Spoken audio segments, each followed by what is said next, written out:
I didn't feel like filming again today. I was like, oh, I could do a live feed. Deep down inside, it was like, my brain was like, you just don't want to fuck film today, do you?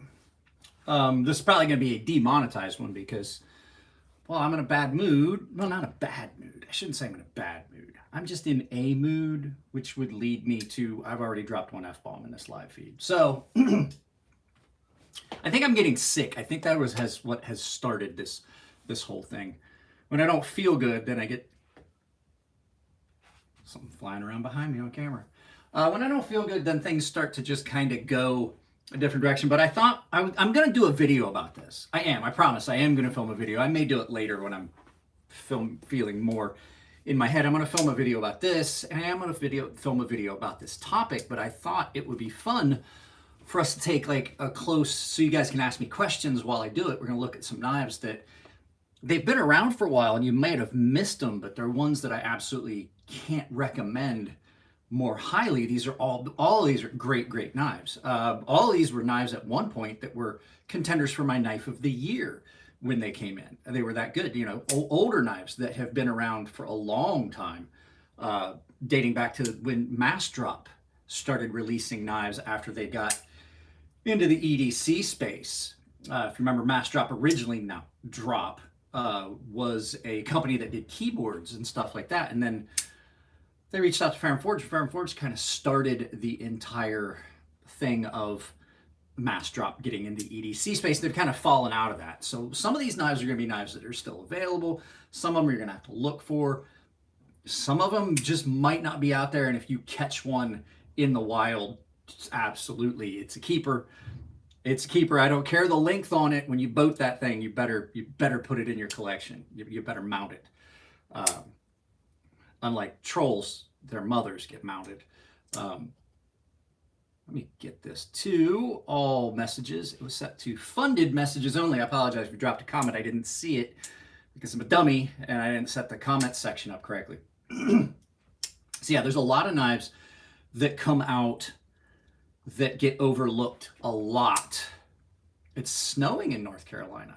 It's not real warm here. It's only about 53 degrees here, which I know that sounds bad, but it's California, you know, I can't, it was 40 something when I got up to take the kid to the trial. Please drop a like if you're here. And if you want to drop a super chat, I would appreciate it, but you don't have to. The like is all that's required, and it's required. I'll kick you out if you don't drop a like. So this is a knife that came out through Massdrop. And like I was just saying, Massdrop is a company that used to be, and I had to put my reading glasses on so I could see the comments and make sure everything's in focus. Massdrop had been doing electronic stuff, keyboards and stuff like that. And then one of the guys that worked there, Jonas, had somehow gotten into knives. He got a pocket knife, and then he found Ferrum Forge Knife Works. I can't remember how the entire relationship started, but he reached out and they made, you know, contact with Ferrum Forge Knife Works about designing some knives for them. And matter of fact, there was a lot of knives. I have three knives that are drop knives. Massdrop, I don't think Massdrop's doing knives anymore. I think that they got out of the EDC space.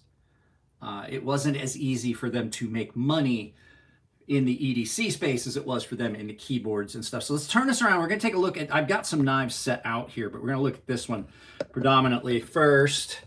Hopefully the lighting is okay, but this is the Massdrop Gent. Mine has been modified. Let me get this other stuff out of there. It's going to continue to try and focus on other things. Mine was modified. I had this hydrographics done on this, just like I did on my pistol grips and a couple other knives. But this was just a really good gentleman's carry knife.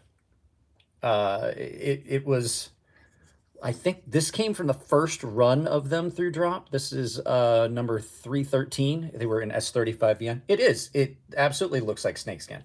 It's hydrographics.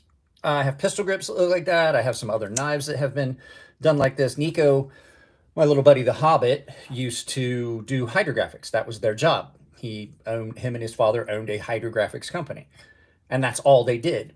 And so he did that. Now that job has dried up. I guess the demand for it just all kind of disappeared. But yeah, this was really cool. It was a flipper. It was one of the first really good slim gentleman's folders that I ever had. It was a nice blade on this. It was a decent carry, nice and light. It is a frame lock, but they are nested. It's a nested frame lock technically because it's got scales on it, but it is a full frame lock. Titanium and minimal external hardware. You have to take the scales off to get to the pivot and things like that, which that did lead that. I mean, that poses some problems. There are some problems with that. Most notably, let me straighten this out. Somehow, this new tripod, I may attempt to get my money back. This new tripod does not stay locked in like it's supposed to. The slightest little bit of movement. You're gonna see one that definitely inspired the Havrog a lot more. I learned how to make knives from Elliot, which makes sense that my knives kind of look like Elliot's. And I'm not using my microphones, guys, so we can actually walk around if we need to. But this absolutely was great. Thin little pocket clip. Now, some of the problems that you run into with this is you got to take the scales off and then the hardware inside to tighten the pivot. It's a Phillips head, and it did have a tendency to come loose. This knife can't ever be taken apart again because of the way I did it. I basically modified the internal hardware so that you can't take it back out. I got it as tight as I want. So this knife is basically, you have to wash this out. There is no taking this knife apart and cleaning it. But as I've said a lot of times, with knives that run on bearings, with the proper application of hot soapy water and the proper lubrication, you can absolutely take care of this without needing to take it apart. I have an M5. I have a Lion Steel M5. It's an amazing knife. I think it's the M5. It's I either have the M5 or the M3. And I'm trying to grab it right now to see. It's right here. It's a great knife. I think this is either the M5 or the M3. I can't remember. Mine is with my Carta scales. It's a great knife. It's a great knife. So, but yeah, the Ferrum Forged Design Gent. Ferrum Forged Design Gent was just a really, really good knife at the time. It really set the tone for the knives that were going to be coming. Hey, what's up, Peterbilt Knife Guy? I just don't feel like filming today. I talked about it yesterday, so if you guys have never been on this channel, please drop a like, please subscribe. But I do suffer from depression, chronic depression, and I have PTSD. That's a combination of some screwed up stuff. I did talk to my psychiatrist yesterday, and we did have a good discussion, and I just don't feel like filming. I don't think that the mood I'm in would be conductive to filming. But at any rate, yeah, these were some of the first really, really available knives through drop and Massdrop, I should say. But the cool thing about this was this led to one company being able to provide custom designs, not like custom designs, and provide it at one stop. And the cool thing about Massdrop at the time was the price was dictated by how many people ordered. Like if you ordered a knife, they would get the drop run, and if enough people ordered the knife, the price would continue to drop.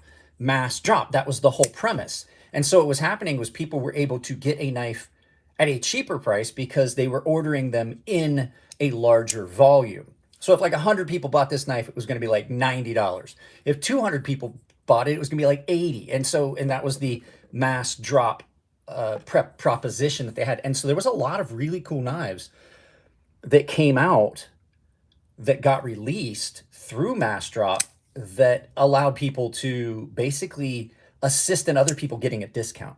And so these sold out. These things were great. And like I said, I modified mine.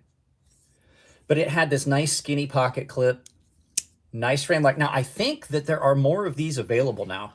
I had my eye drops out because my allergies are bothering me. There are some more of these available in different places, and I think there might have been some of these available at Ferrum Forged Knife Works on their website, which if you use coupon code crazysharp, I think all their stuff on their website that's still available. it's 10% off still with my coupon code. So yeah, really, really good knife design, really good blade shape, really good action. It's got some definite Ferrum forged looks. Now, what Aiden was saying was that you can see some of the similarities in Elliot's design language in my knife design because Elliot taught me how to make knives. But we'll just go ahead and pull up the one that accidentally inspired. I mean, and it's very close, and I told Elliot, as I apologize to it, this is the Ferrum Forge Stinger. Now, the original Stinger did not have this finger choil. I did not set out to design a knife this close to Elliot's design. I made a knife, and Elliot was like, wow, it's cool. And I was like, at the time, it was a fixed blade, and I was like, he had just done this design, and I saw it on the screen, and I was like, well, Elliot, I guess I can't release that knife. And he goes, what do you mean? I was like, look at how close. It was a fixed blade at the time. I was look at how close these two are. And he goes, huh, look at that. He goes, oh, I don't want you to not release it. And so he was like, that just means that you absolutely listened to a lot of the stuff that I taught you. This is the Ferrum Forge. Now, this hasn't become available yet, but it will. It will. So this is the Ferrum Forge Knife Works button lock spinner. I'm sorry, Stinger. And this is one of the best knives that Elliot ever designed. Really, really nice. Really, really nice blade transition on this. Nice flat grind on this. Now, these are in Nitro V. I'm not such a super big fan of Nitro V, but it is a good steel. But the button lock on this is incredible. And it's just a really comfortable knife. They had carbon fibers, a bunch of these. I think some of these are still available on their website. Now, if you watched the video that I did with Elliot, he's not going to be releasing production runs until things change in the knife industry. He just can't feasibly, financially keep dumping money into runs that just aren't selling out. So I prefer a good AEBL, Aiden. A good AEBL would be fine. Like what's in, sorry, caught on my belt, or on my sweatshirt. What would be in this? This is really, really good AEBL. I would take that over Nitro V, but most production AEBL is not something I like. That's, let me get this off my belt real quick so I can show you the sheath. There we go. This is what I'm talking about. But this is a custom knife. So the AEBL on this is always going to be, the heat treat on most custom knives is going to be better. Put that back on my belt. It's going to be better than most of your production AEBL. No, I'm not in the market to buy anything, Aiden. I have not bought a new knife since I bought I'm not in the market to do it right now. But this is not bad. Elliot is really picky about heat treats that the production companies use. This was done by We Knife Company as a button lock. And the cool thing about this one is it's a clamshell, so it's only two-piece construction, which saves on machining cost. It saves on hardware. So just let's pull up another knife of Elliot's. We'll pull up something fancy here just so you can see something fancy. What I'm talking about is the amount of hardware. So now you not only do you have to have your body screws that hold the knife together, like you have on this one. So you have body screws holding this together, one there, and your pivot screw. On this, you have those same screws, but then you have these additional pieces that have to be machined and made. And if you want them to look nice, you've got to get them done. Where's another one of Elliot's knives? Here's another good example. You pay a lot of money for them to be done so they're aesthetic, so you can have the standoffs. This is another one of Elliot's knives. This is the Archbishop. But you can see, so not only are you paying for the screws, which are expensive, but you're also paying for that hardware that's expensive. And while it's an attractive look, and then even more so if it's customized, what you wind up with is additional cost that you don't incur when you simply do a clamshell design. So the clamshell design just basically means it's two pieces. The backspacer, a lot of knives have backspacers, which is an additional cost in titanium. while it's an attractive piece, and it does serve, here's this one, the one in my pocket, it serves a functional purpose. If this knife is in my pocket and I dump my keys in my pocket, stuff doesn't slam into it. We'll look at this knife a little bit later. You get that same thing. You get, you know, a partial backspacer protecting the tip of your blade so that when you put your keys in your pocket or drop stuff in, it doesn't drop down into your knife like it will on, do I have one that's open? Yeah. If you don't happen to have a backspacer here, if something drops in, you can actually hit the blade in places. A backspacer, or in this case, a faux backspacer, will really protect the blade a little bit more. I personally like almost a full backspacer because I do put other things in my pockets. So clamshell design was really cool, but it also gives you a nice clean look because there's minimal hardware. You technically only need that screw, which not only holds your pocket clip, but also holds the bodies together, and your pivot. These are just pins that sit in there. So it gives you a clean look. You may have a little bit more hardware on one side, but the show scale is a much cleaner look. And I do like it, even though it kind of goes against my hope for asymmetry. So it's just really cool. And then the carbon fiber he did on this, he did a bunch of different ones. Like I said, if you go to Ferrum Forge Knife Works, there may be some of these available. I haven't been on their website, but you can use coupon code crazysharp to save 10%. It's all one word, crazysharp, all one word. But this was just a really good knife. And it's one that you need to try if you haven't gotten to try one. And guys, please, there's 63 of you here. I know there's more than that, but please drop a like. I would really appreciate it. And so, yeah, this definitely, Elliot's design language, learning to make knives from Elliot, it definitely had an effect on how my knives look and feel. The first thing first, like when Elliot taught me how to make knives, he said, I'd make a handle. He's like, I find a handle that's comfortable, which is the same thing I did. I design a handle that's comfortable in hand. And then I design a blade around that will fit that. And a lot of times that you get the best possible outcome, super comfortable grip and hand. And then you can put a blade in it that will nest into it and feel common sense. But you can definitely see who taught me how to make knives. You could definitely see it. So, sorry guys, like I said, I am getting sick. Elliot does not really like the axis lock. He likes button locks, he likes frame locks. He's not a big fan of axis locks because of the additional hardware that goes into it and the propensity for do I have one here? I do. I can explain to you on this piece of shit Benchmade here. 2 springs, that crossbar, even though it's a very strong lock, those 2 springs have a high chance of breaking because no one really puts the tension on them evenly. And so one winds up bending more than the other. They're not very good springs. They're a twisted spring, like a torsion spring. So it's like bending a paper clip a bunch of times. These aren't great. A button lock has a spring in it, but that spring, the only one he said he would think about doing is if he can talk to Tony Marfione and see if he can get a modified version of this. This is a compression spring.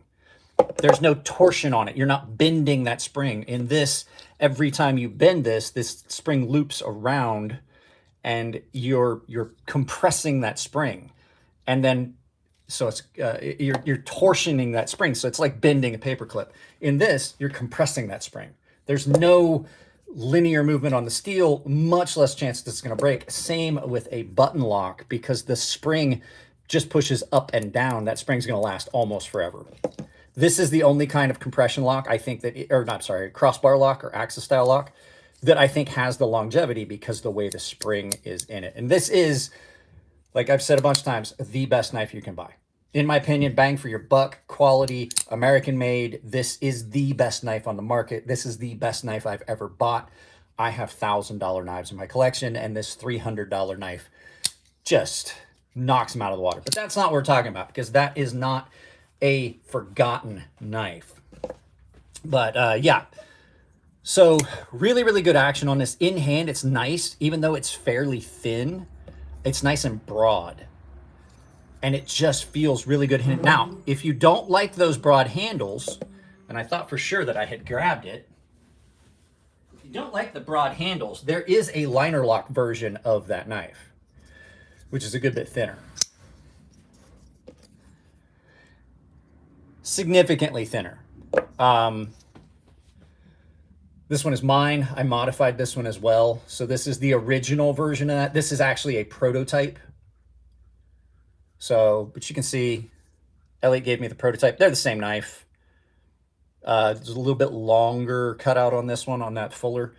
But there is a liner lock version of this one. I think this one will be harder for you to find. I think this one will be the more difficult of the two to find, which would be the G10 titanium liner lock version. And I do have to admit, even though this is titanium and carbon fiber, this is a lighter knife because it's thinner. The way Kenwu makes them is the same. Like Kenwu springs are the same. The Kenwu, okay, so what Aiden's talking about, we were talking about the springs in this. You can see right there where that spring loops around, and then you're pulling back on it. You're twisting that spring in on itself. Kenwu uses the same style system. Those springs are still in there. What they have going for them, they have much more robust springs. These springs will last longer, and the fact is Kenwu knows the limitation of that and provided extra springs. When this knife came, it had extra springs in it.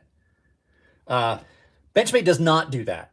Benchmade will charge you for that because Benchmade are, while they're not, on top of the fact their knives are just pieces of shit, they also try to soak every bit of money they can out of their customers.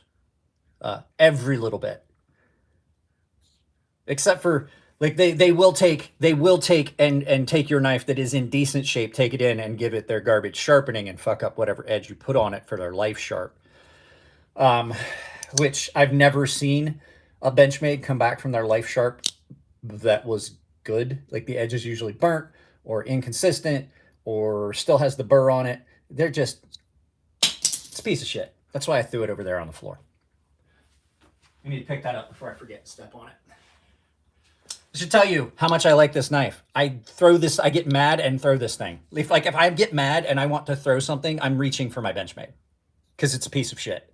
And the only reason I haven't thrown it away or given it away is it was a gift. Very grateful to the person that gave me the gift, but it's a piece of shit. At any rate, yeah, so the Ferrum Forge Knife Force Stinger. It's an S90V blade, it'll be fine. Ferrum Forge Knife Force Stinger. Just a really, really good knife that kind of fell by the wayside that people have forgotten about. Oh, while we're doing this, guys, this is, I'm going to do a plug for my buddy's company. This is an Otter EDC haptic fidget spinner, and it sits on my filming station here because when I'm editing, I'll lose my mind if I don't have this. I play with this constantly when I'm editing videos. You can go to Otter EDC, Otter, O-T-T-E-R, EDC. Look them up online. You can order these, and if you use coupon code, it's either crazysharp, all one word, or crazysharp, all one word, 10 at the end, like 10%. It's 10% off. And he makes these. They're great. You can actually, there's inserts where you can put in those to keep it from making the noise, but you'll still have the feel, but not the noise. Yeah, but at any rate, yeah, a little plug from my buddy's company there. Small business owner. He's a friend of mine. Hang on a second, guys. I have to do something.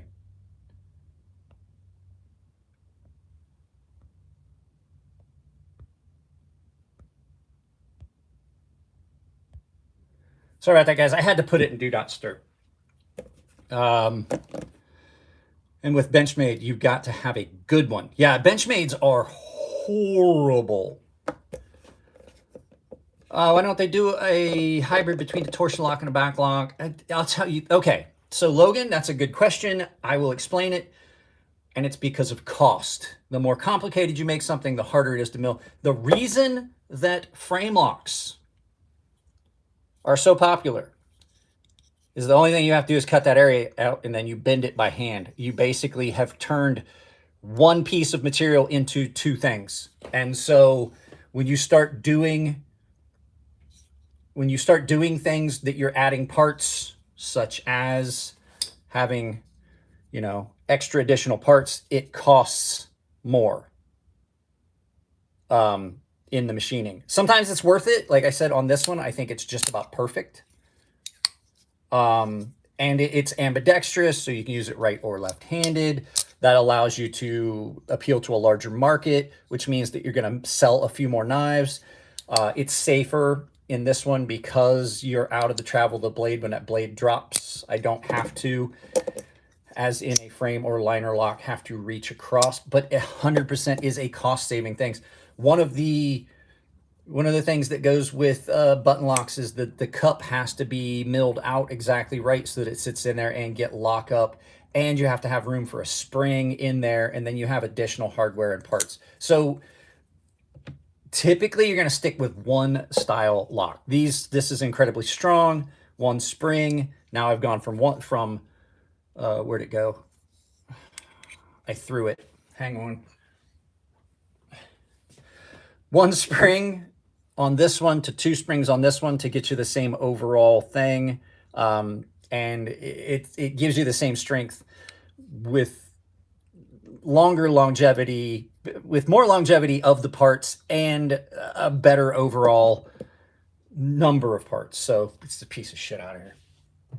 But back to forgotten knives. S10 reblade on Benchmade would be nice. No. A 10V? No. No. I don't want the Benchmade I have. And I had somebody who was like, oh, soon. I was like, don't send me another Benchmade, please, because I don't want to feel obligated to keep another garbage knife in my collection, which is why I'm going to destroy this one on video, because it's a piece of shit. I bought it with my own money. Oh, look. Hey, just sitting on the workbench, the inlay file. This is a piece of crap. Do not buy this. This is that Jesus Christ, Kershaw. This is that Kershaw Strata. Look at that. It's already rusting. Guys, I haven't done anything with this knife. It has literally sat on my workbench. Look at that. It's a piece of shit. It's a piece of shit. That's why I don't like D2. Is that D2? This is okay, let me show you, since we're talking about. So this is D2 steel, and this is why I don't like D2 steel. The only thing I've done with this knife was film a video about it, about how bad it was, and that is literally what has happened just sitting in the ambient air here in my garage.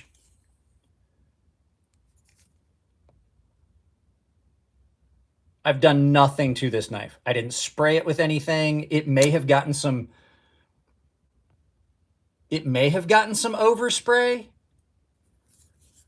when I was cleaning the workstation, the filming station, but that would be it. It's a piece of shit. No, I don't want to throw it because my dog is behind me. He came out here. Yeah, you didn't oil it. I don't give a fuck about it. I don't care. Guys, if you want to drop a super chat, because I'm swearing in this one, so I know that it's going to be harder for me to keep this live feed monetized. So you can drop super chats. My YouTube revenue has fallen off a lot. Okay, forgotten knives. We're gonna get away from the Ferrum Forge Knife Works for a minute. There are a couple more Ferrum Forges that I recommend. On D2, yeah, but typically D2, everybody's like, D2's not that rust prone. Yeah, it is. This is the Maxace Meerkat M in M390. Crab with a knife. Allow me to reiterate that just this piece had fallen out. There we go. That falls out. The pivot is as tight as it will get, and it has a ton of blade play. And you can feel this part. It's a piece of shit. So you may say that it's not that bad. At any rate, forgotten knife number 3. This is the Meerkat M in M390. And this thing's absolutely incredible. I reviewed one of these. Jared sent one of these in for a review. And before I even finished the review process on the one Jared sent me, this one came to me as a gift from a friend. And it is a nice compact. This is a nice compact package. It doesn't have a big finger choil on it. And this is what kind of is really cool about this. You can get a full grip on this. Nice thumb ramp in here. Does not have thumb studs where people would complain on a shorter blade where it's going to get in the travel of the cut. This thing is comfortable. You can get back here, and I've got about a 3.5 finger grip on that. But the way that is built like that, you can get all the way up on there, and I have a full 4-finger grip on this, and then you've got this nice blade that is, it's got, for as short as it is and as much belly as it has a significant amount of the flat area of blade that you would want to be doing things with. M390 is a really good choice on this. The next thing that's really cool, nice broad blade.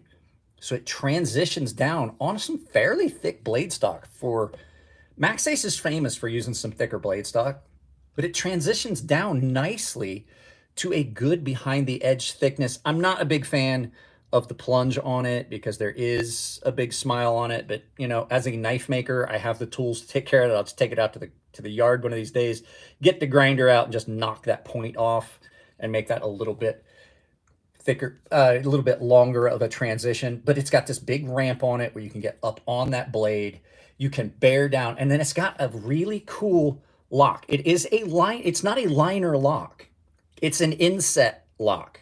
So it looks like a liner lock, but it technically doesn't have a liner. If you look at that, it's almost like a subframe lock, like they used on a few knives in the past, but it's just screwed into a little slot. It's not a full liner. That's why I call it an inset lock, because it's inset into the scale. So the scale gives you the rigidity, which G10 is really, really rigid. But that makes this a very light knife for as beefy and chunky as this is. It's nice and light. It's well balanced.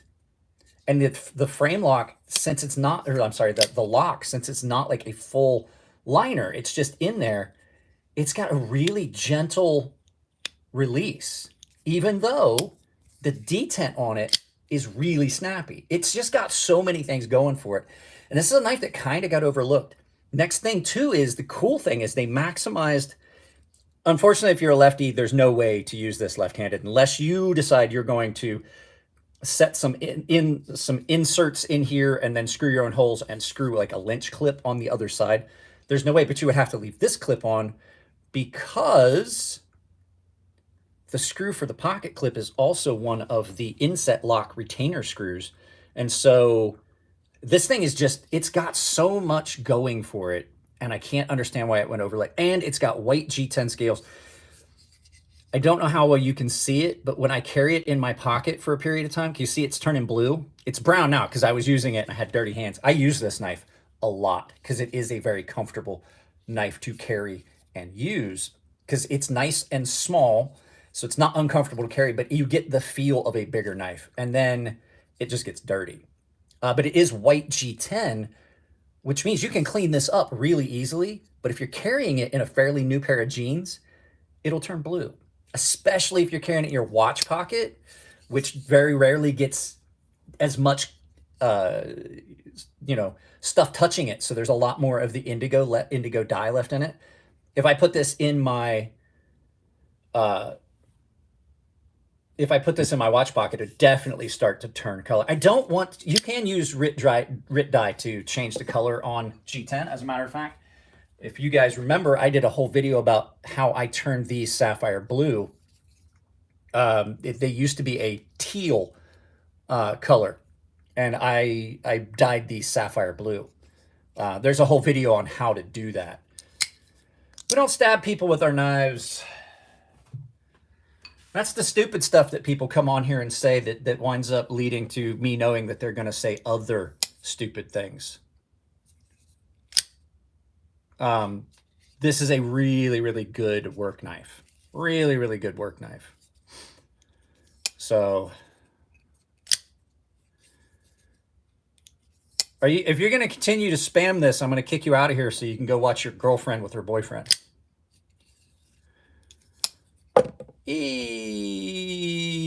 Riri, this person has nothing to offer the chat. There we go. Nothing to offer because they're just a stupid fucking troll. So, yeah, trolls love me, Jimmy. Yeah, just a really great knife, but the pocket clip on it, one of the cool features of it. See, and that's the thing. I see people start leaving when the trolls come in because it just makes it unfun to see all that crap scrolling up through. Trolls just ruin shit for everyone.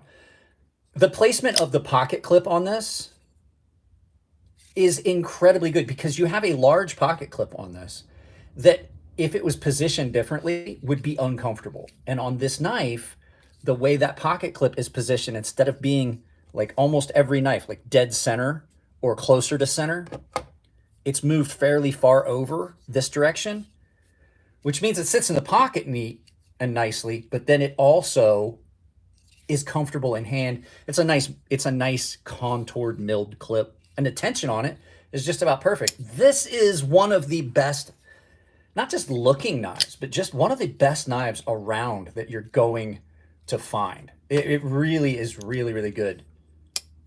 This one I didn't buy. It was a gift from one of my paying members. A lot of the knives we've seen so far I did buy. But a lot of the knives that you see on the channel, The Gaming Guy, are either from companies or they were, you know, come from companies, or they were sent to me as a gift to the channel, or they were bought, you know, bought by a friend, and then they just decided they didn't like them, and instead of selling it, they gave them to me. It looks a little chunky, but what it is it's nice and thin, and it also is thin behind the edge, NJ. It comes down nice and thin, and M390 is a really good steel for an application like this. It stays sharp, it's really rust resistant, but you get a really good grip on it, even though it's thick, but it sits nicely in the pocket because it's not a real big knife. I don't have my mat here. You know what? I should put my mat out because it's got a scale for measurement on it, and we'll put the mat down, at least the maintenance mat down, so you guys can kind of have a reference for size. I'll put it down there. So this is 4 inches tip to tail, just 4 inches closed. I'm not in any of the pass around groups. Pass around groups, a lot of the folks that are in the pass around groups for some reason don't like me. It's 7 inches overall ish, with a little bit of parallax, you know. The accuracy of this mat might not be the best. Let's get that out of the way. What's the other brown micarta knife I pulled out earlier? Juan, you got to stick around because we're going to talk about that one in a little bit. So yeah, this thing really impressed me. It does have enough tension to do a good reverse flick on it, but also it's not too much that you can't slow roll it if that's your preferred method. Some people don't like to reverse flick. I love the reverse. I think that's the most satisfying method of deployment. And then this knife is just super, super smooth. The washers and bearings and everything in here that are in it, just really good ceramic bearings on this.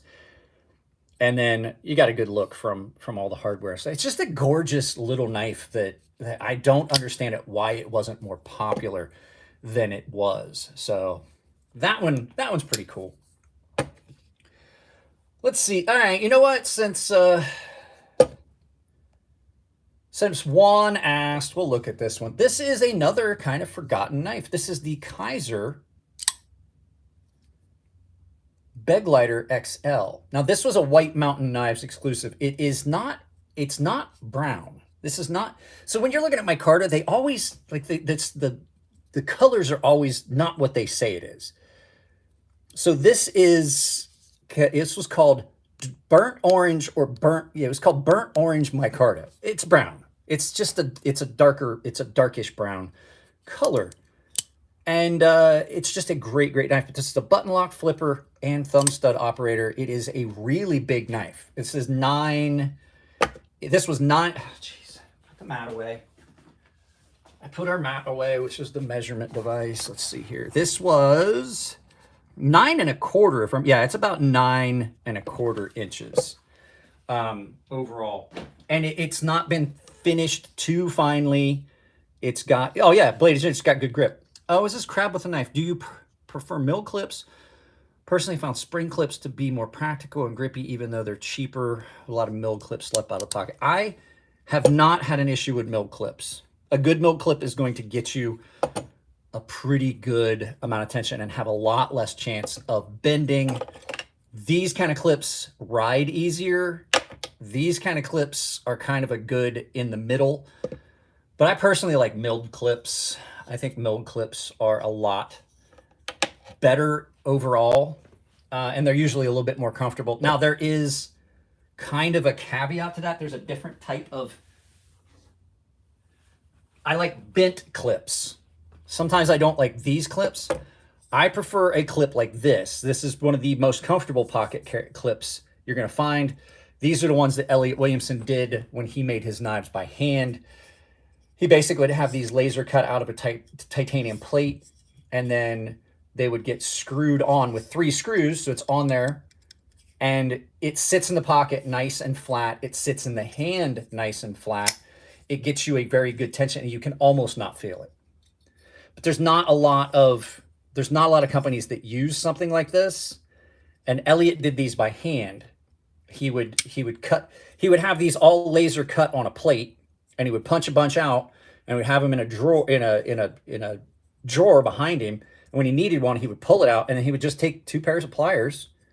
So he'd pop this out of the plate, and then just take it over to the bench and grab a pair of pliers, and he would 2 pairs of pliers, and he'd bend it there, and he'd grab 2 pairs of pliers, and he'd bend it there like a jig, and just do it by hand, and then clean up the edges and stick it on. This is probably the best pocket clip on any knife, hands down, I've ever owned. But they were custom made. They were handmade, and they were on his higher end, 100% USA made, 100% in-house mid-tex. So this isn't like your average pocket clip you're going to see. It seems hard to pull off deep carry with milled clips too. There is a caveat to that.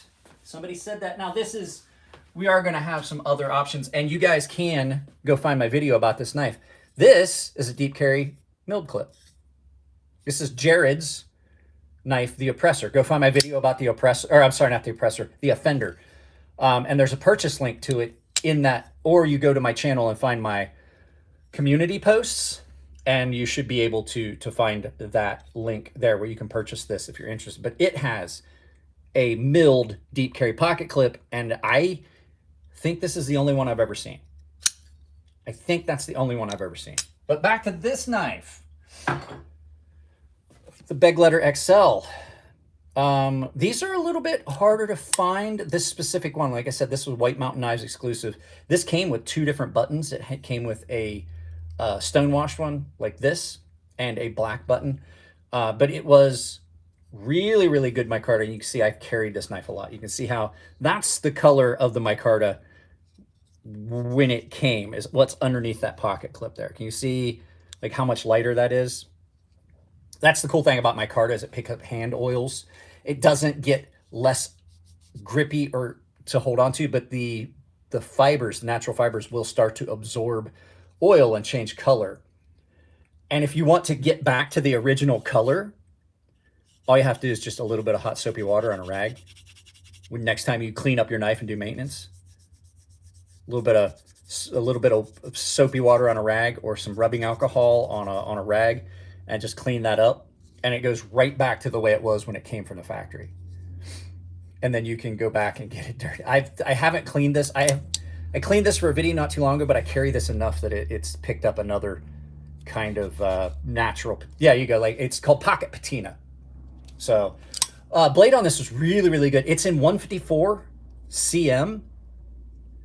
So it's a really good blade steel. Nice stone wash on this that has held up. Like, this knife gets carried a lot.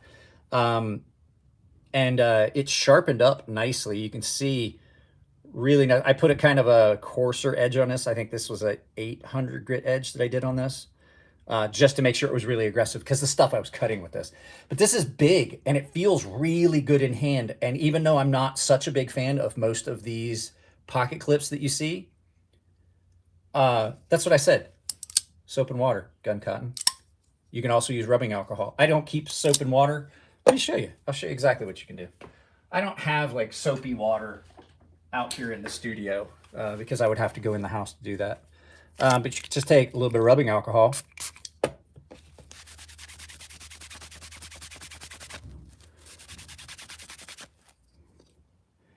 And it's going to clean the majority of that oil off of there real quick. And you can see just the distinct change in color you get rapidly from just cleaning up a little bit of the oil. And I mean, I didn't really try to do a deep clean. Soap and water does work better, but you know, you can do that. But that's the cool thing about it. But at any rate, nice shaped blade.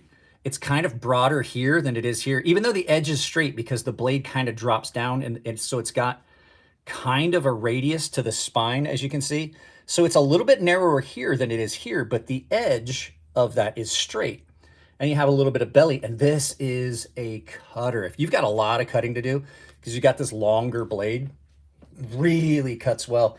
It does not have a forward finger choil, which, as you guys know, I like, but like the last one, you can get up on that like that, and you're not running any risk of slipping forward, and you can use that jimping for some power cutting. Now, I don't find that to be as comfortable. This knife is one of the fewer knives that is at the 9-inch mark that when you're all the way back without a choil or all the way up choked up like this, that you don't feel like you've lost control of it. There's a couple knives like that. The Migron Valona as well does not feel like you're too far removed from the pivot to the work surface. How do you feel about a crown spine? This has a crown spine, technically. I mean, it's not crowned, it's chamfered. I don't care if the jimping is good. Let's look at a knife. I don't mind answering questions mid-discussion. This knife has a completely crowned spine, but it does have a spot for some jimping. Jimping is good if it's functional. Some of the best jimping you're ever going to find on a knife right there. It is the same jimping that you see on Jared's knife, which is one of the things I called out. Absolutely love it. The finer jimping that is aggressive enough to allow you that purchase and be functional, but not be ugly, intrusive, and digging. Some knives have some heavy jimping. As a matter of fact, I have one right here, that heavier jimping that you can see at every angle. I can't really see the jimping on this one so much. As long as jimping is functional on a crown spine, it's good. This one has kind of a crown spine. The jimping on this, even though it's a little bit bigger, it's still functional. It still keeps me from sliding around on that if I happen to be in a wet... Ooh, sorry, I just walked right into the tripod. If I happen to be in a wetter environment. So my card is great as well, because even though it is natural canvas fiber impregnated with resin, the natural fibers that are still exposed will absorb moisture. So if your hands are wet, let me show you. You can see the micarta absorbs that moisture. G10, that would just wipe right off. Those fibers, that little spot right there is actually, I spit on my finger and I touch it. It's a little bit grippier in that spot than it was before. That's because the natural fibers that are exposed still, even though impregnated with resin, will absorb some moisture. At any rate, flipper on this thing's great. Really well balanced, nimble in hand. Button lock's another safe lock where you've got your fingers completely out of the way. Multiple deployment methods on this one. You can flip it with the flipper tab, which is a really cool looking flipper tab. Like how it melds into the blade is kind of futuristic. You can thumb flip it. The detent's enough that you can reverse flick it. And because it's a button lock, you can simply push the button and deploy it like that. This thing is a great knife. This was a gift. This is Christmas, or I can't remember if this was a Christmas gift or birthday gift from my really good buddy Tino that that you guys saw. We did a full video of his whole collection. And if it sounds weird, guys, it's because I'm standing off to the side of this and I'm not using my wireless microphones. Hey, you should get an M16 14 SFG for daily carry, or should I continue to carry my M6? I don't know. It just depends on you. Just got here. What's the knife? This is the Kizer Begleiter XL.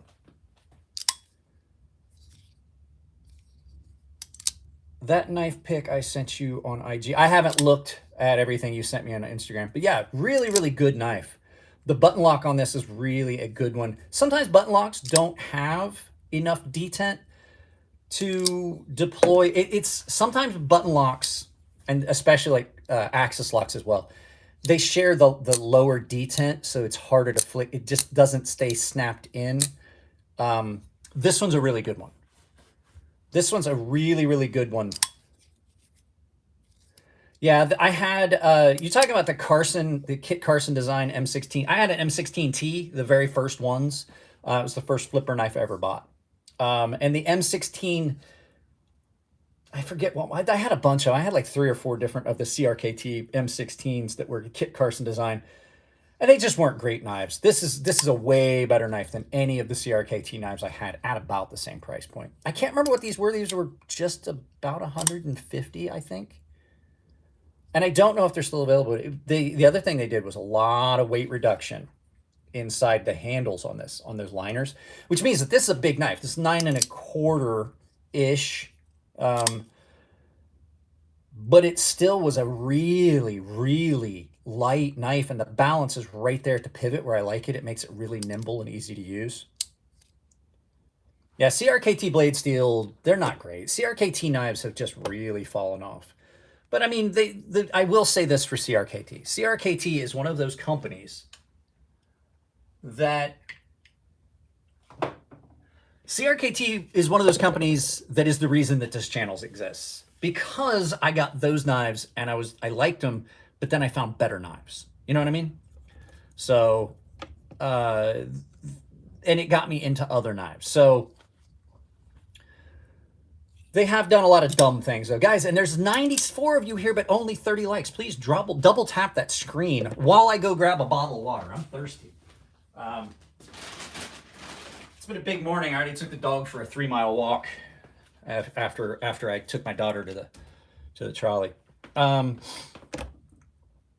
Yeah, I don't like the VEF. I don't like serrations at all anyway. So the VEF serrations just are another gimmick, I think, that I really don't like. But yeah, this was a great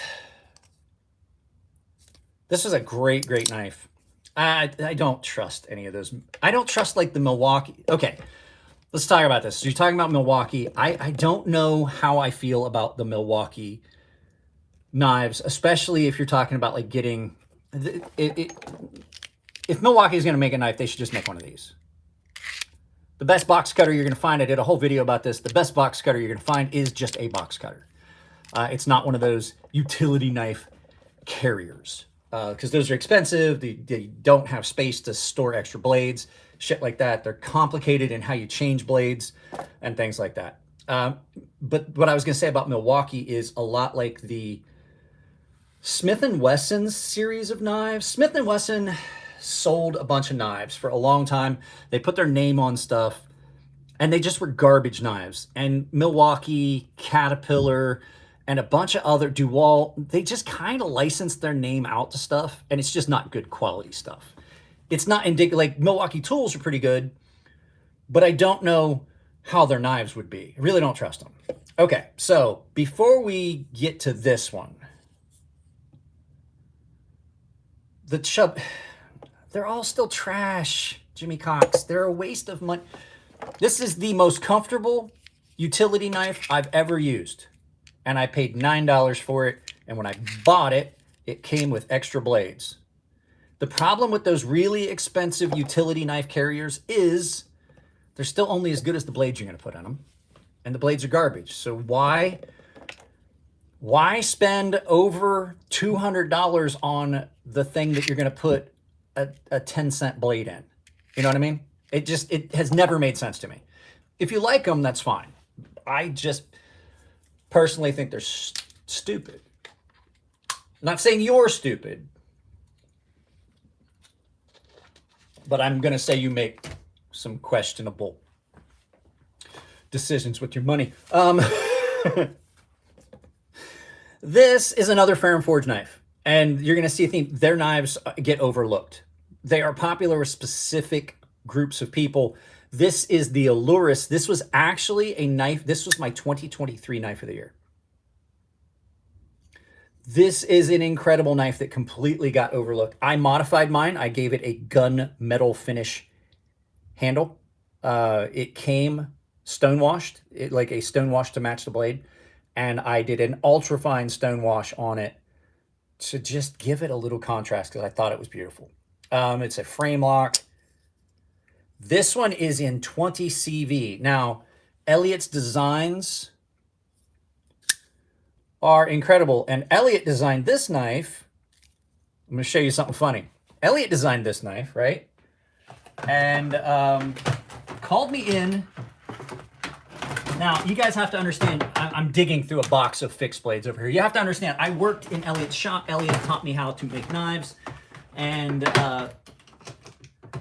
we were in the shop the one day, and Elliot was like, hey, I gotta talk to you.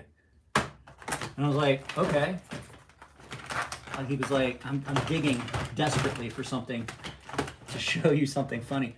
He's like, I'm not gonna lie to you. He's like, you see that design on the screen? I was like, yeah, it's a beautiful design. And he had already gotten one of these, and he goes, I'm not gonna lie to you. There's a lot of inspiration from your design. And I was like, what the fuck? Remember me saying that, like, I accidentally made a knife similar to Elliot's? Elliot was looking at my design. He was like, I was looking at this on my workbench, and he said, I just couldn't help but acknowledge how good that knife is. And he basically said, are you okay with that? I was like, I'm absolutely fine with it. It's not as similar as you would think, but the fact that this knife and this knife, when he came up with this design, he was like, I'm not gonna lie, I looked at your knife real hard when I decided I was gonna make a knife.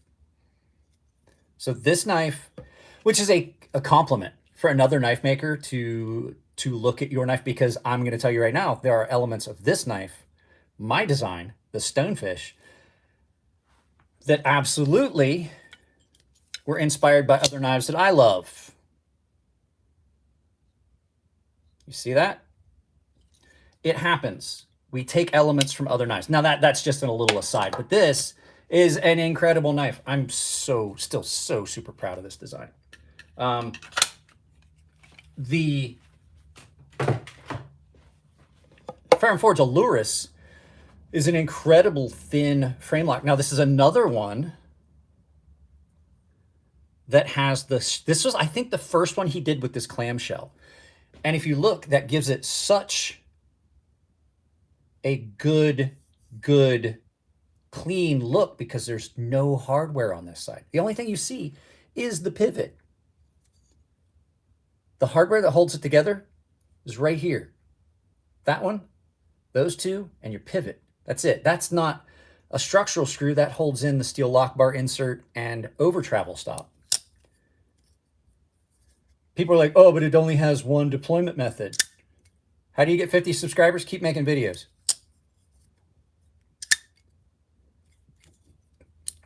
It does have more than one deployment. The flat on it is perfect for deployment.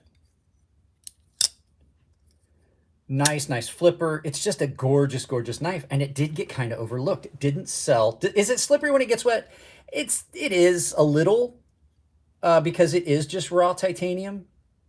Titanium and aluminum handles like this, they do have. Keep making videos. I'm not the person to ask. It's taken me 10 years to get to where I'm at. So I'm probably the last person you should ask how to get subscribers. Nice thin blade on this that comes down. Probably one of the thinnest behind the edges Elliot's ever done. 20 CV, really great steel. You can see right there, CPM 20 CV. It does not have an ambidextrous pocket clip because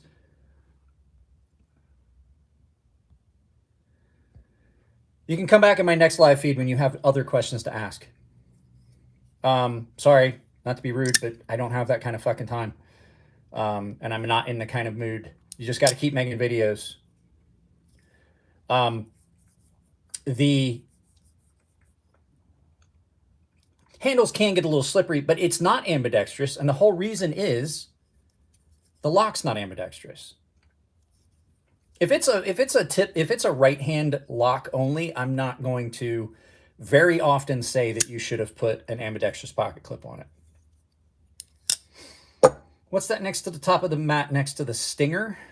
This? That's the one we just talked about. That's the Maxace Meerkat M. You can go back and watch it later. It's a great, great little knife. But, you know, with all of this, it's great. And like I said, it's got enough flat to purchase that you can reverse flick on this without the thumb studs. So you get a super clean look, because not only do you not have thumb studs, you don't have a hole in the blade. You don't have any hardware really to speak of on the show scale side, but you can still reverse flick off of it.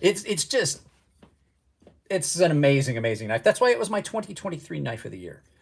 The jimping on this is more of the jimping I'm not so much a fan of. It's really functional and aggressive, but it also catches on things and it gets gunk and stuff down in it. And it can be almost too aggressive to the point of being painful at times.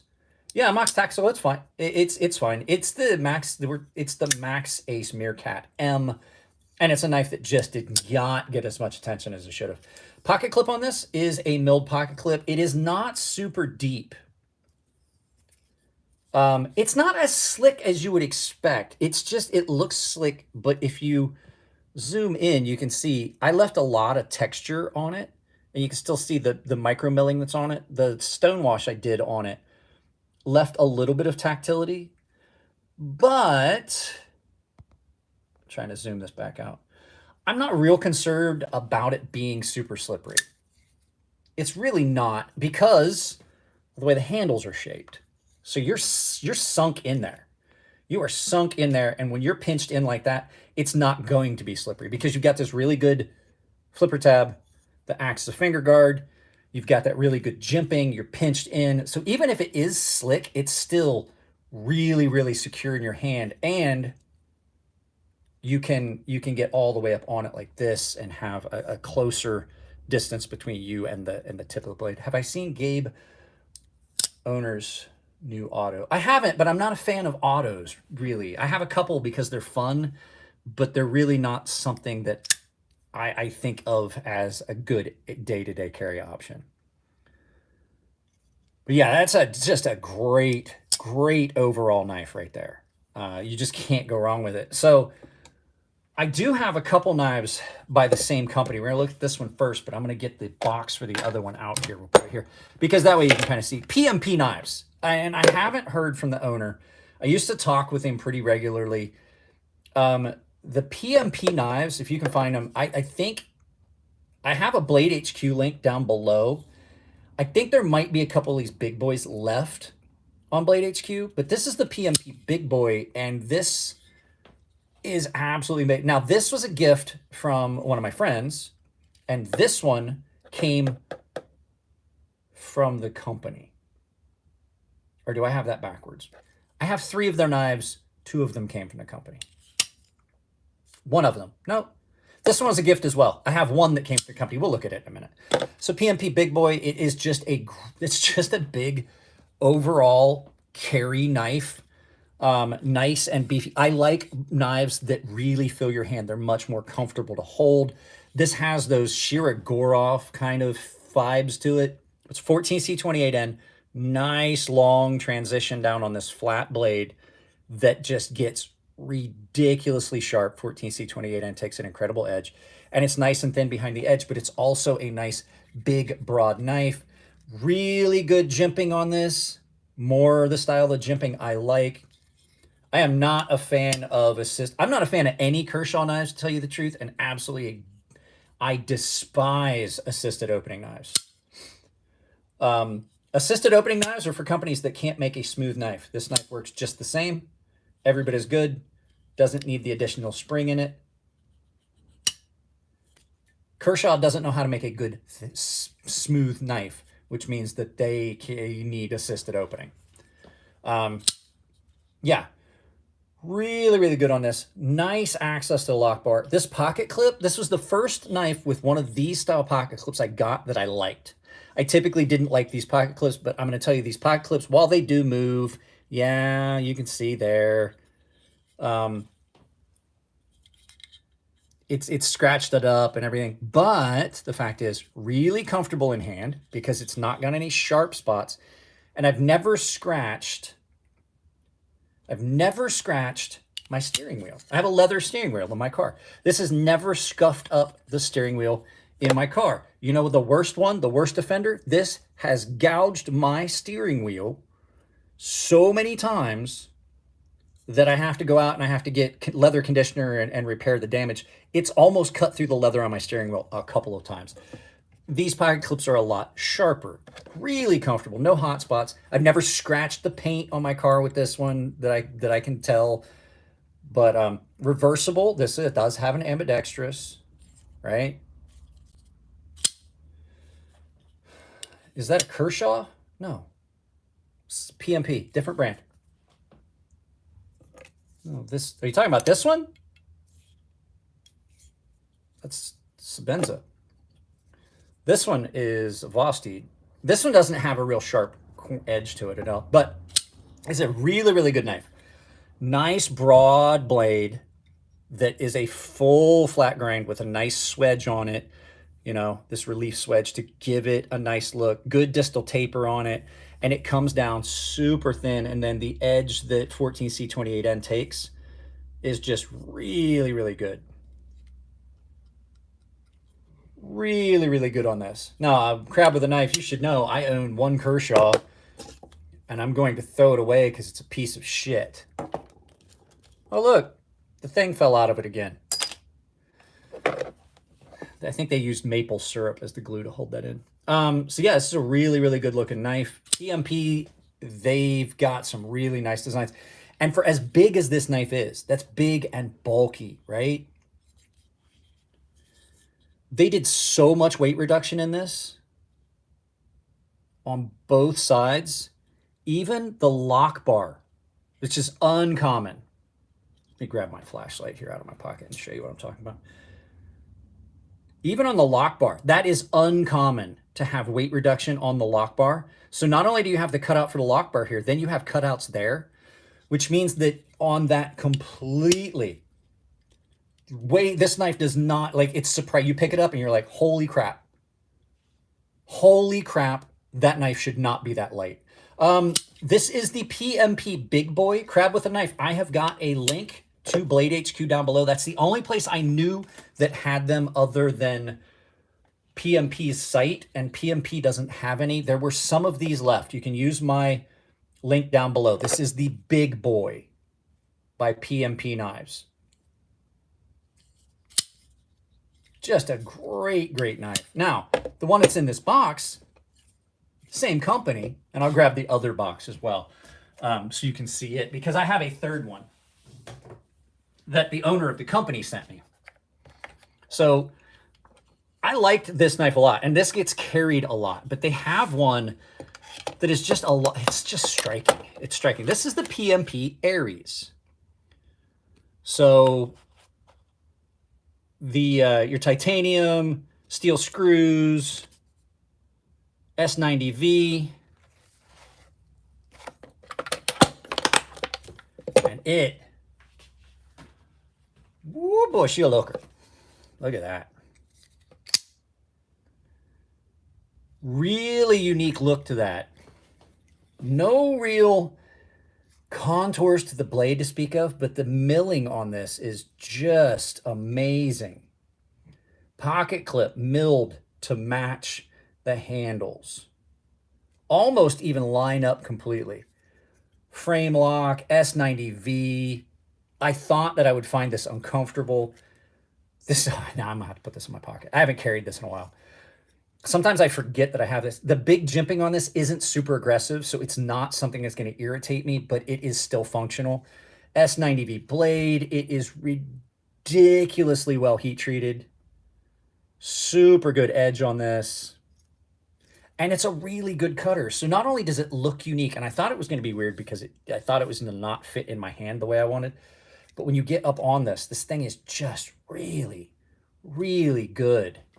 So it's a drop point with a full tapering swedge that gives you not just the distal taper of the blade, but then also the taper of the swedge all the way down to the tip. So you still have a thinner tip if you need to pierce into material and cut.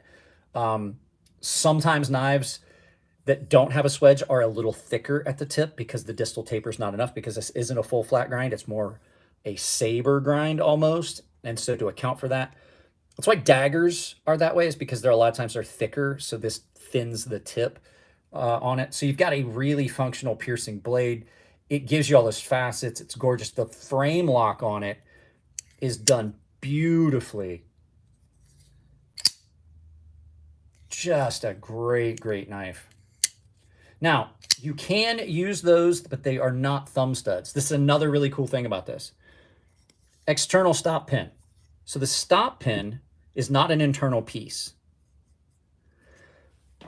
The nice thing about these is they happen to have a little bit more size to them, so they don't deform anywhere near as much as an internal stop pin. Internal stop pins, a lot of times, by the constraints of the size of the interior of the blade, they have to be smaller, which means they deform a little bit easier. Not on these. So really clean. And that means that you don't have to do cutout area for the lock bar. Or I'm sorry, not the stop pin. So you don't have to have a spot for the stop pin internally, so you don't have to cut out from the blade because it's attached to the external of the blade. Just a gorgeous knife. Gorgeous, gorgeous knife. Hang on a second, guys. Hang on a second. My daughter is texting me, and that means I have to find my other phone. Give me a moment. My daughter texts me in between classes. My daughter's in college locally, and so I don't ever get to see her very often, so I take any chance I can to see what's going on in her world. Let's see. Okay. Oh, she got results back from her midterm. She's really not happy with how she did on her midterms. So, yeah. Gorgeous overall package. And PMP Knives, just the quality of their knives, I don't know who does their manufacturing for them, is incredible. But this is the one I really, really wanted to show you, because they also do a lot of crazy stuff. So this is the PMP Kodiak. It's part of their Beast series. There was an Alpha Beast. There is another Beast. And this is the Kodiak. Now this doesn't look that much bigger than the other two. But it's when you look at the other dimensions of this knife that it just dwarfs anything. Look at the blade on that. This is what a Space Marine's pocket knife would look like. Gear pattern jimping all the way down this. It is overrated. As a matter of fact, if you ask me, Rubicon, can you see how thick the material is? The cutouts in that are to remove a little bit of weight, but this is still a pound or over a pound. It's over a pound of titanium and M390 steel, yet you can still, this is so well built. You can reverse flick, nice checkering on this. You can carry this in your pocket. Some pockets. It could be a bit, it's so heavy. It's so heavy. And I mean, even the fact it's tight, they did weight reduction in this, and it's still a pound. It's over, but just a little over a pound. But it's very, very well built. Blade grind on it, surprisingly, the blade grind on this is still functional. I've used this knife for things. Frame lock, access to the frame lock, really, really good. Don't get your fingers in front of that. It'll take them right off. I tested it with a baby carrot. That'll cut your finger. That'll cut the tip of your finger right the fuck off. But it's well balanced. And it is a striking look. But these three knives, PMP knives in general, are just a forgotten subset of knives. This one, they're in increasing price. This was a more budget version of their knives. This was more expensive, and this was getting into the more high-end pricing on knives. This one, I think, this is the best knife that they made, which is why they sold so many of them. Nice backspacer on that. So, yeah, the PMP knives, they're a lot of fun. They're really cool. The owner of the company is a great, great dude. There's 98 of you here. If you could, please just double tap the screen and drop a like. It will bring more people here and get me more subscribers. So, the next knife is not 100% a forgotten knife. Oh, hey, forgot to put that back with the other knives. It's not 100% a forgotten knife. It's coming back, because the fact is that the company has hey, what's up, Stevie? The company has started to re-release these knives. Now they are more expensive now than they were. So this is the Reate Horizon D in carbon fiber and titanium. Now, I did all of this anodizing, the custom anodizing on this. But until I bought this knife, until I bought the knife here that's in my pocket, this was the best production knife I had ever bought. This was the best production knife. It wasn't the best knife I ever bought, because I had bought some more custom knives. This is still an incredible knife. I bought this in 2015. And until just a few months ago, it was the best production knife I'd ever bought. They've started releasing these again, and the pocket clip's a little bit different. Some of the stuff about it is a little bit different, but these were $410. They're $700 now. Carbon fiber, M390 steel. The only modifications that's been done to this knife is I did the custom anodizing on the titanium, and then I opened this choil up. The sharpening choil is just a little bit too small, but as a knife maker, I knew that I could comfortably take this and open this up properly just to give it a little bit more space. There is a milled texture to that titanium. So all of the lines you see here, that like almost sunburst pattern that you see on the titanium side, is duplicated on the carbon fiber side. They are milled identically, and it is gorgeous carbon fiber. Carbon fiber is hard to work with. I've done it a couple times. I have sworn up and down I will never make another knife with carbon fiber handles. And I hope to hold true to that. But yeah, just really, really good. This has a multi-row bearing system in it. And it's just a gorgeous, gorgeous knife. And like I showed earlier, there was some inspiration from this knife in the design of my stonefish. And I've told Dave Deng, the owner of the company, about that. He's the designer of this knife. So I did that. And then my knife inspired Elliot to make the knife we talked about just a little bit ago. My design inspired Elliot's design. There's so many things that knife makers see in each other's designs. And I definitely told David about it, and Elliot told me. But the fuller on this runs the length of the blade, and it gives it that really cool harpoon look on it. Now, I did re-stonewash this blade at one point because I had gotten it all scratched up, and so I put it in a vibratory tumble. So it's not the original fit, and I haven't carried it much for a long time because I have so many other knives that I wound up having to carry. This was this was the first knife I ever got with a milled pocket clip. Really, really good screwed on milled pocket clip.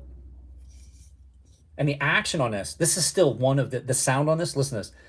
This is still one of the snappiest, best sounding knives that I own. You probably saw this was on Birdshot's channel. This knife went to Birdshot for a little while. Look at the backspacer on that. all kinds of facets and stuff. Now, it wasn't polished like that before. It was a stone wash. I did polish this pocket clip. Just a gorgeous, gorgeous knife. Like I said, I've had this since 2015. I've had this for 10 years. And it still holds up. It still holds up as one of the best knives out there. And it went away for a long time. They had stopped making this knife for a long time. And I saw David Deng at a knife show, and I showed him this, and he was like, he told me, he was like, my favorite knife. And I was like, oh, the Horizon D? And he goes, and so his translator that was there with him that I'm friends with was like, he's like, no, yes, that is his favorite knife, but he said yours, because David has seen the pictures and things that I've done to it. As a matter of fact, David incorporated a larger choil on his. When the first time he saw this in person, he was like, that's different. And I was like, yeah, I opened it up, and he incorporated a larger choil on the new versions. So just a great, great knife. In pocket, it's beautiful. Nice frame lock on this. Hidden. This knife was one of the first knives that started coming out with production that had a steel lock bar insert with an over travel stop built into it. I don't know how well you can see it. You can see it if I put it back on the, if I close the knife, you can see it. That little tab that sticks out right there is the over travel stop. So you can't bend the pocket or the frame lock out too far. It stops right there. You can't go any further than that. So one of the first knives to have that and not have it as a secondary piece. At the time, Hinderer was really famous that there was a little button right here that would screw in. And to this day, there is, Hinderer still uses that, and so does, this is not a forgotten knife. This is a crazy expensive knife. This is my $1,000 Grail that I purchased here a few years ago. An internal over travel stop is used on these Grimsmo Norsemen. So you can see it right there. It's on the inside. Hinderer used to put them on the outside. These are in the inside. That I think is the only other company other than Hinderer that still uses the Hinderer style over travel stop, which is just a screwed in button in there. Everybody else now adds them into the lock bar. And it's not to keep from having to put Hinderer's name on something or giving him credit. It's 100% because if you can make a piece do two things, it's a cost saving measure. So instead of having to mill out of pocket for an additional over travel stop, it's just part of this.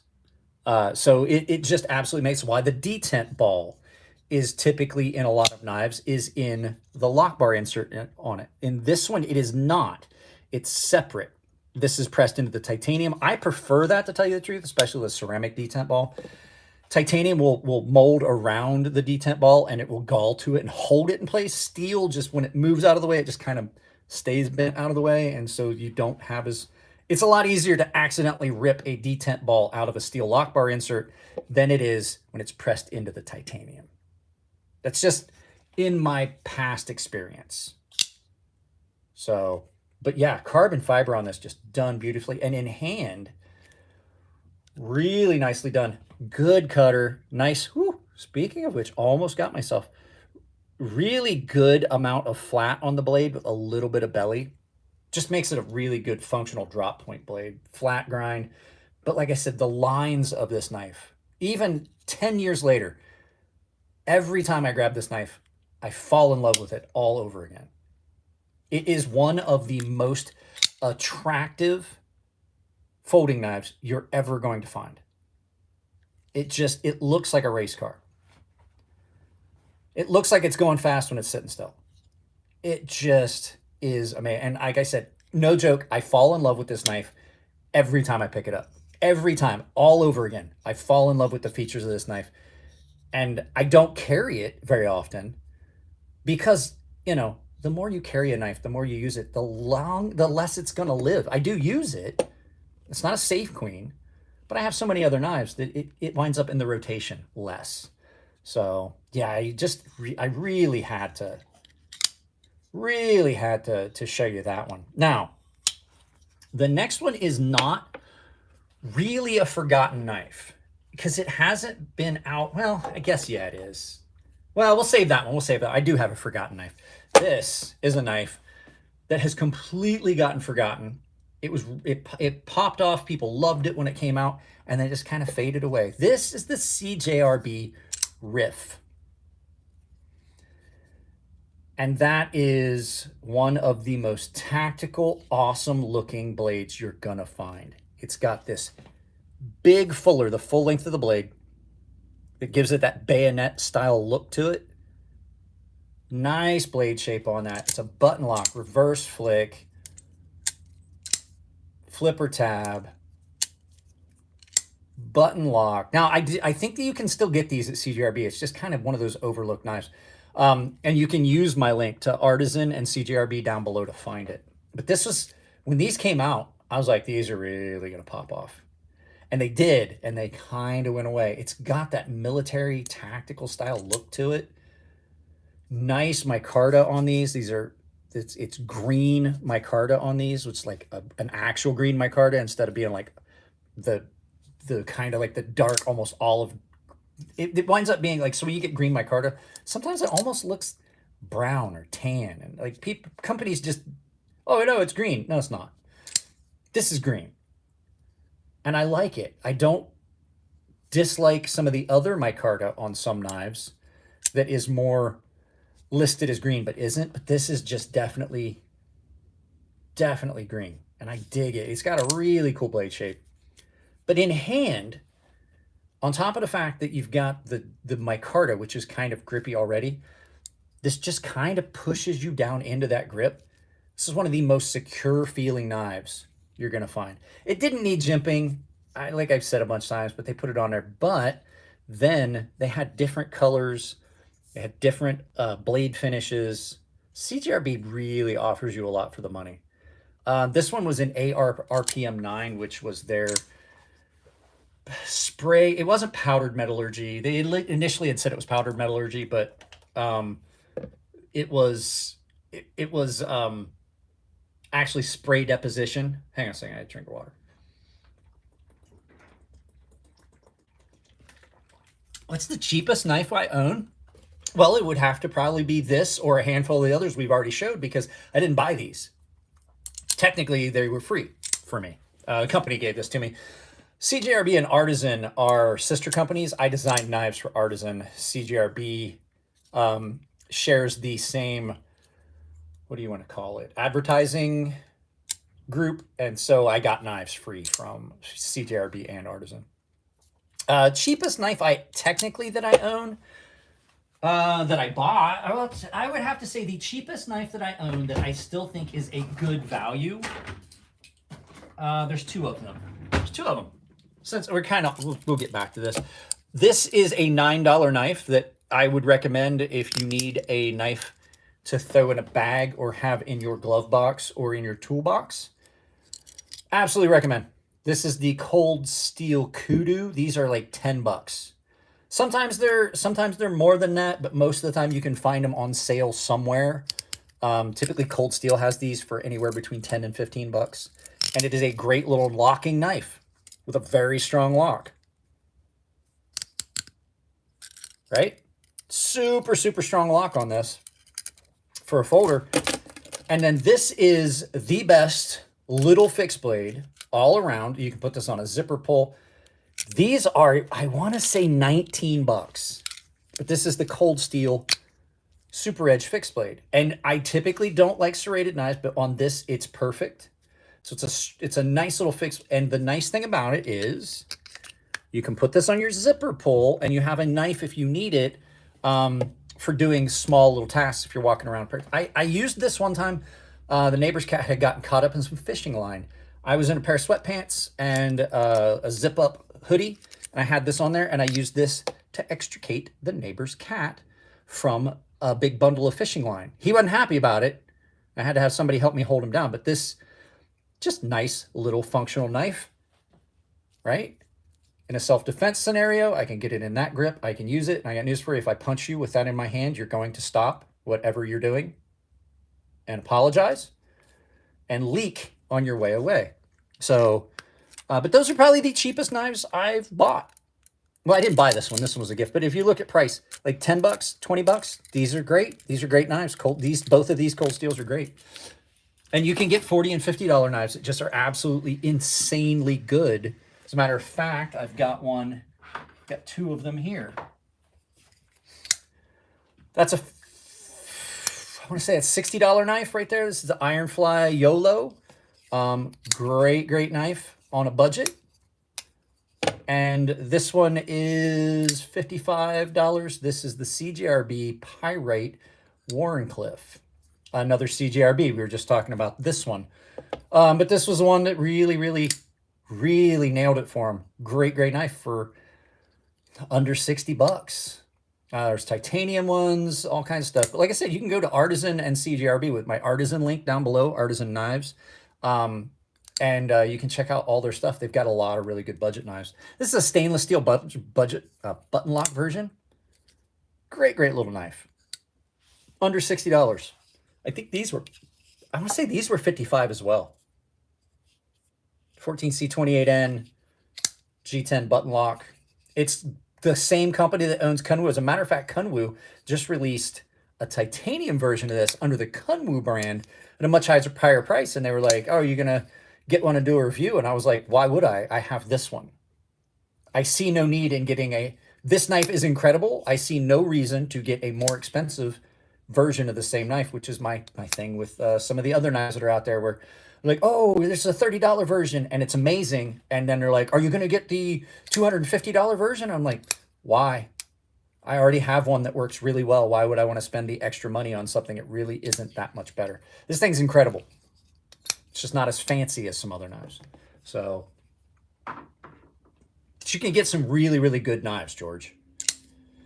But back to this one. Yeah, this was just an amazing design. The Riff, absolutely incredible. Pocket clip on it is a deep carry pocket clip.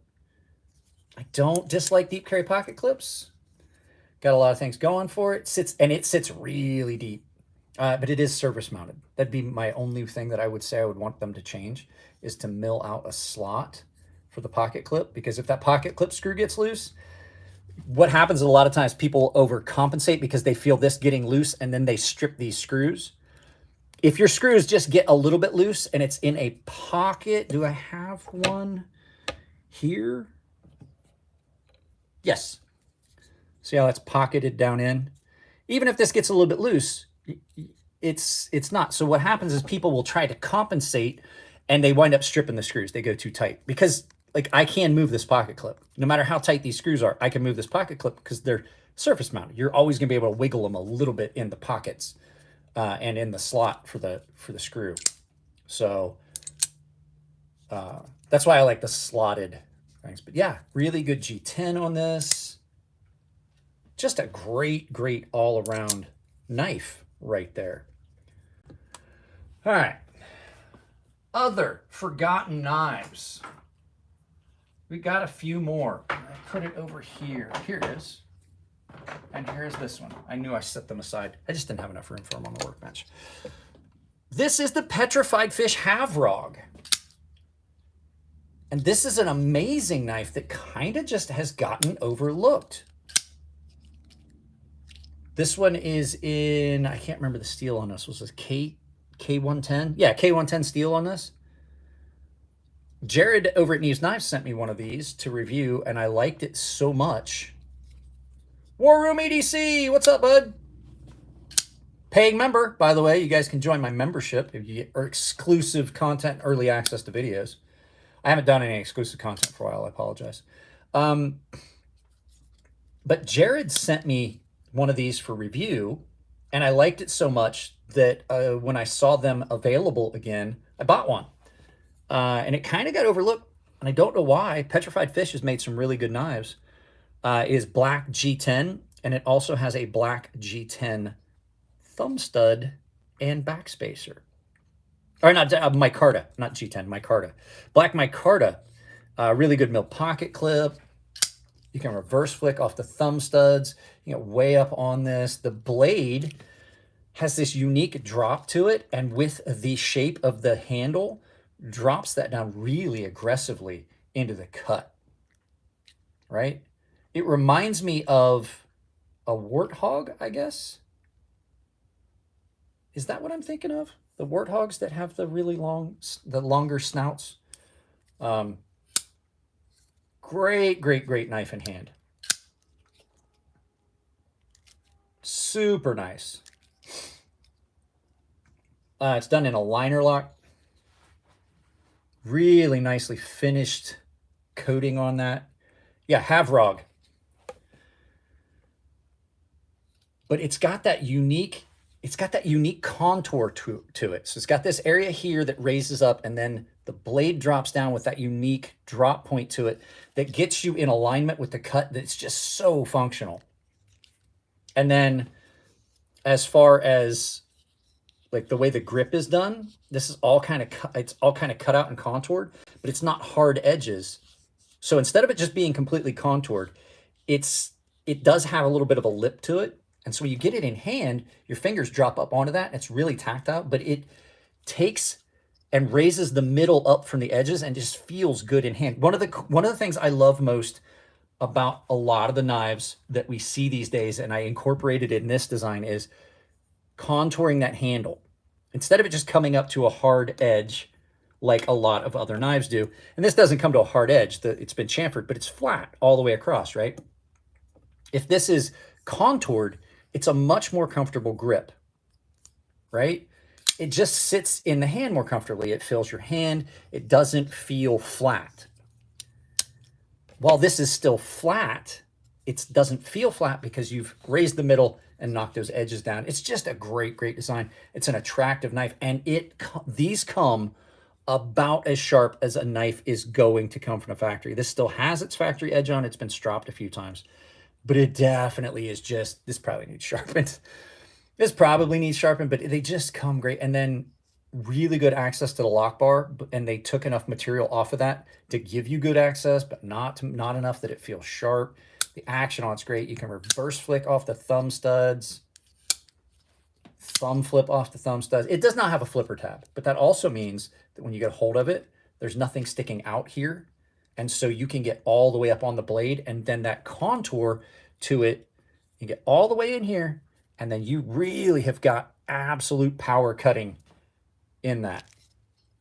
And because it's a liner lock, you don't have the problem. One of the problems that I have with frame locks, even though my knife design is a frame lock, one of the problems with frame locks is when you open that knife up, that material kicks over, and you can feel that. Sometimes people will leave sharp edges. Chris Reeve Knives does not, but sometimes you'll have a hard edge there and it's sharp, and it kind of detracts from the comfort of the knife, as does a pocket clip. Like, you're never going to have a knife that's as comfortable as a knife without a pocket clip. You're never going to have a knife that's as comfortable as a knife without a frame lock. They're always going to be more comfortable, even though I love frame locks. Well, you can have the same lock mechanism without that drop down. But, you know, like I said, some locks are safer than that. I should have some stones heading to a buddy in Canada. Hopefully the customs doesn't take. So, yeah. What you should do is take the blade out of the sage. But yeah, the fact that you can reverse flick off the thumb studs is great. Really good action on it. And it's just it's attractive, but it's also simple. You know what I mean? There's no big flashy bells and whistles like some other knives. There's no fancy pivot colors and things like that.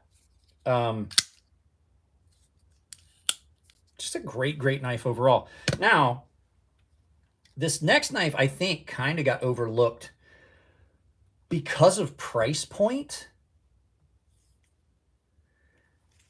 But it is an incredible knife. This is the... sorry about that. I'm moving around behind the tripod. This is the WE Knives OAO, or One and Only. And I think the reason that this kind of fell by the wayside was the price. It's expensive. It is an expensive knife. But, I mean... it's an integral, so integral knives are always going to be more expensive. This was designed by Tashi Barucha. Tashi actually sent me this knife, and it kind of got overlooked because I think at release, this specific one was $700, if I remember correctly. At launch, I think it's less now than it was. I don't know, but this was this specific model with the green, what do they call it? The green jungle camo fat carbon fiber. But the reason they're so expensive and the reason it kind of got overlooked, and guys, if you're here, please drop a like. There's 126 people here, but only 60 likes. It's an integral, which makes them expensive because they're difficult. This is one solid piece of titanium, and I'm typically not a fan of integrals. They're more expensive than they need to be. Like we said, this was, I want to say, close to $700 at launch. They're usually heavier. This one's not, because we'll talk about that in a second. And I just think that they don't get you where you want to go because they're more difficult to take apart. A lot of those issues got solved in this, except for the price. So what happened was Tashi designed this, but he wanted it to be a little bit better than the other.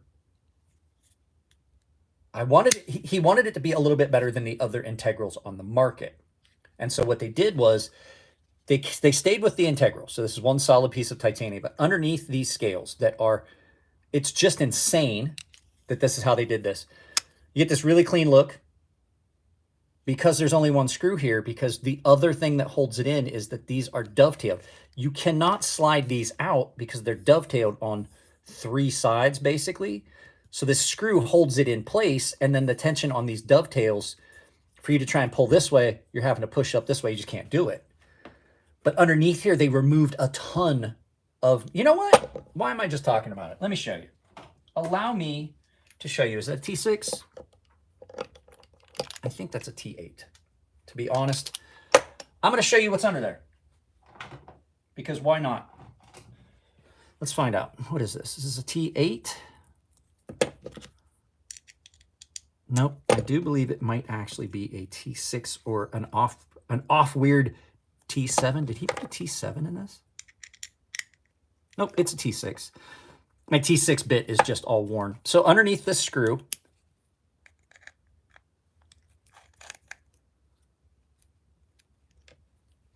there's a little plate here.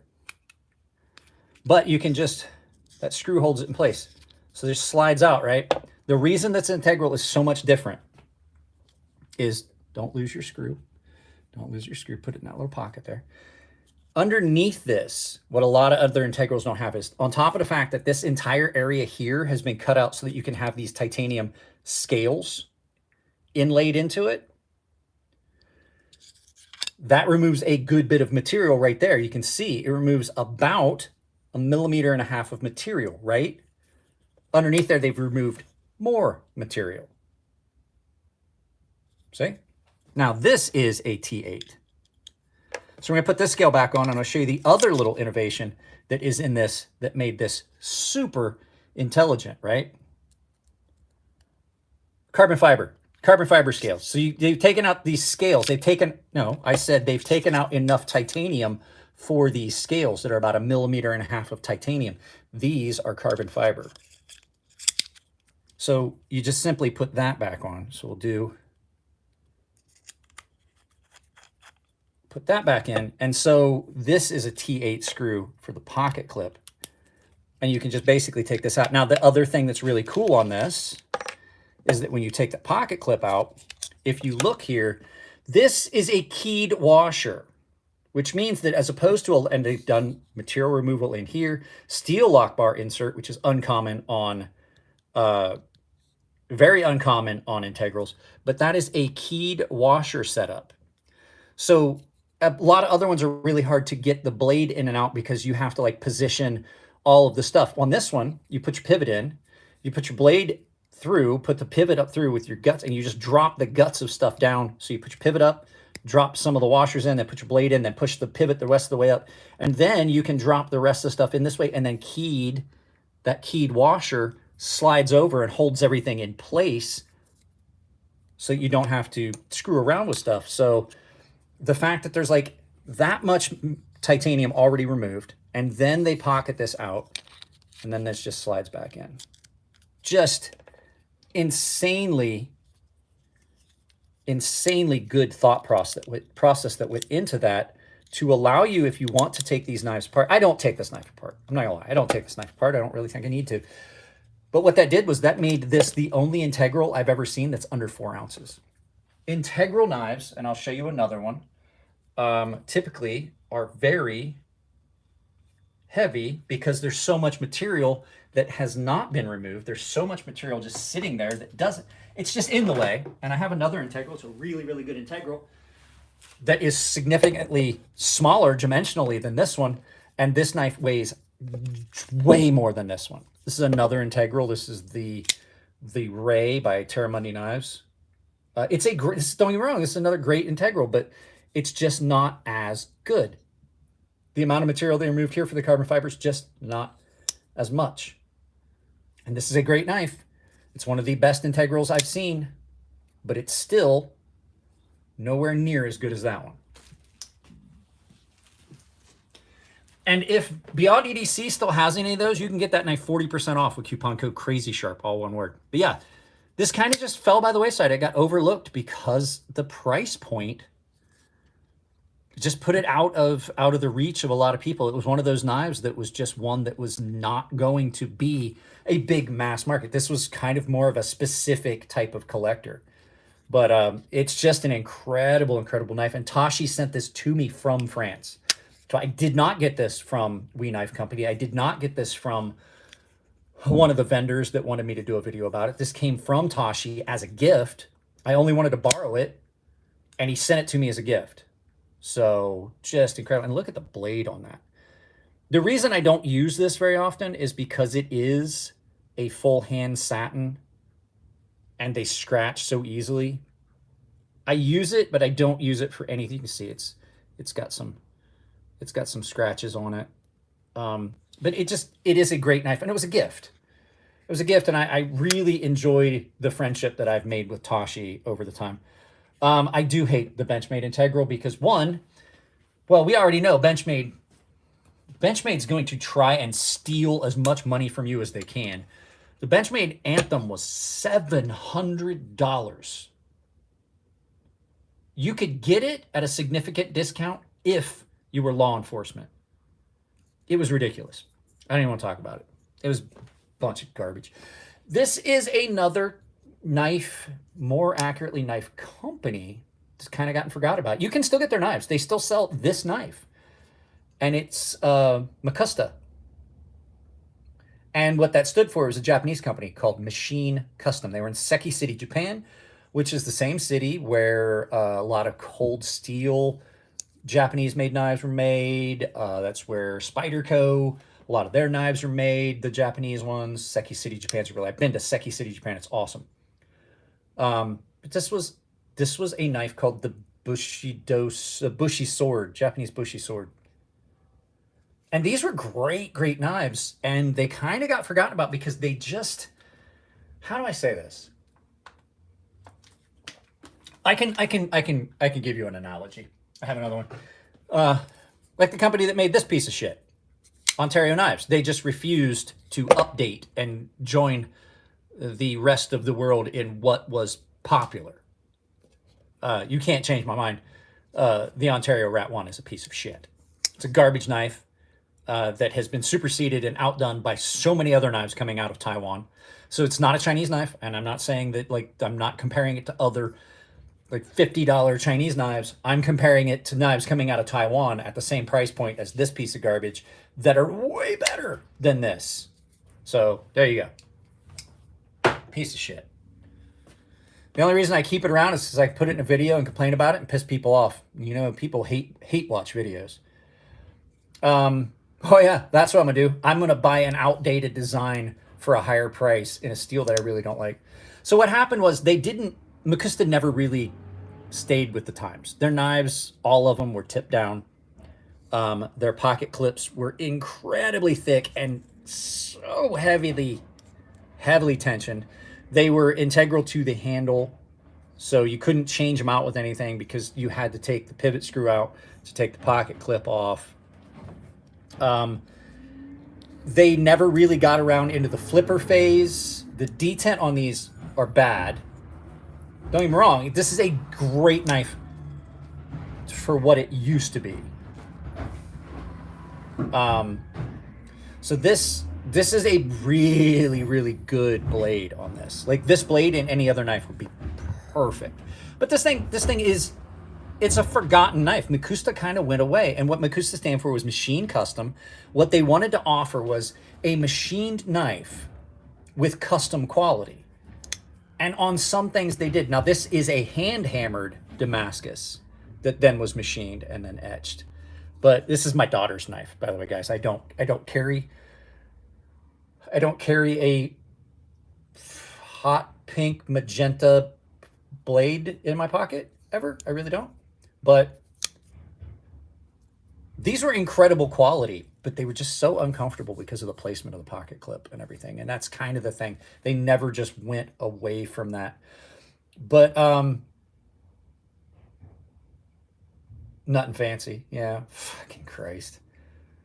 I used to watch Nut and Fancy, and then I realized that like the videos were way longer than they needed to be, and he really wasn't saying anything valuable. And he liked, okay,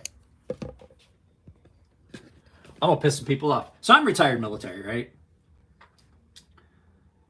Have you ever heard me use a TLA, 3-letter acronym?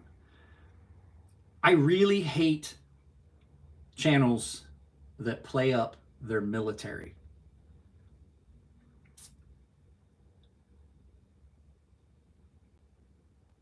I hate that they do that. I hate channels that do that. I hate channels that bank on the fact that they were in the military. Yes. Was I in the military? Yes.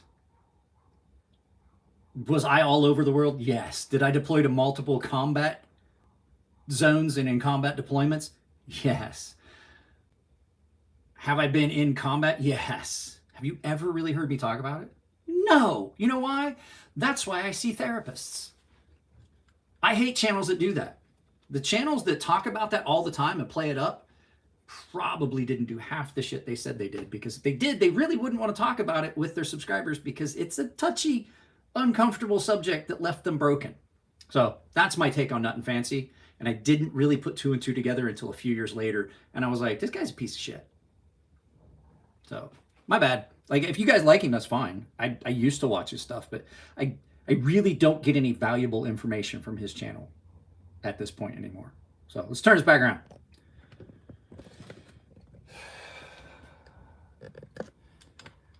So, yeah, Makusta knives were great.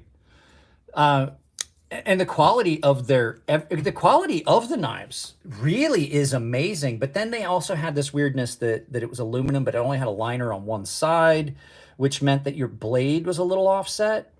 So on top of the fact you've got this big pocket clip here, can you see by the time you grab a hold of this to sharpen, your blade's a little offset. And so a lot of people had problems keeping a consistent angle, because instead of relating it to the blade, they related it to in hand. And so it's not centered. Therefore, your edge would be off a little bit. But I mean, they were, I've had 3 of these and they were all gorgeous knives. This is, like I said, this is my daughter's. I went and got this out of her drawer specifically for this video and another video that I did. I've used it in a couple videos. So quality internals, the smoothness of the action on these were great on washers. Just not a knife for me. And I would want to take the pocket clip off, but unfortunately, you really can't, because this is what I was getting. I'm sorry, I didn't mention this. The pocket clip is a piece of the liner.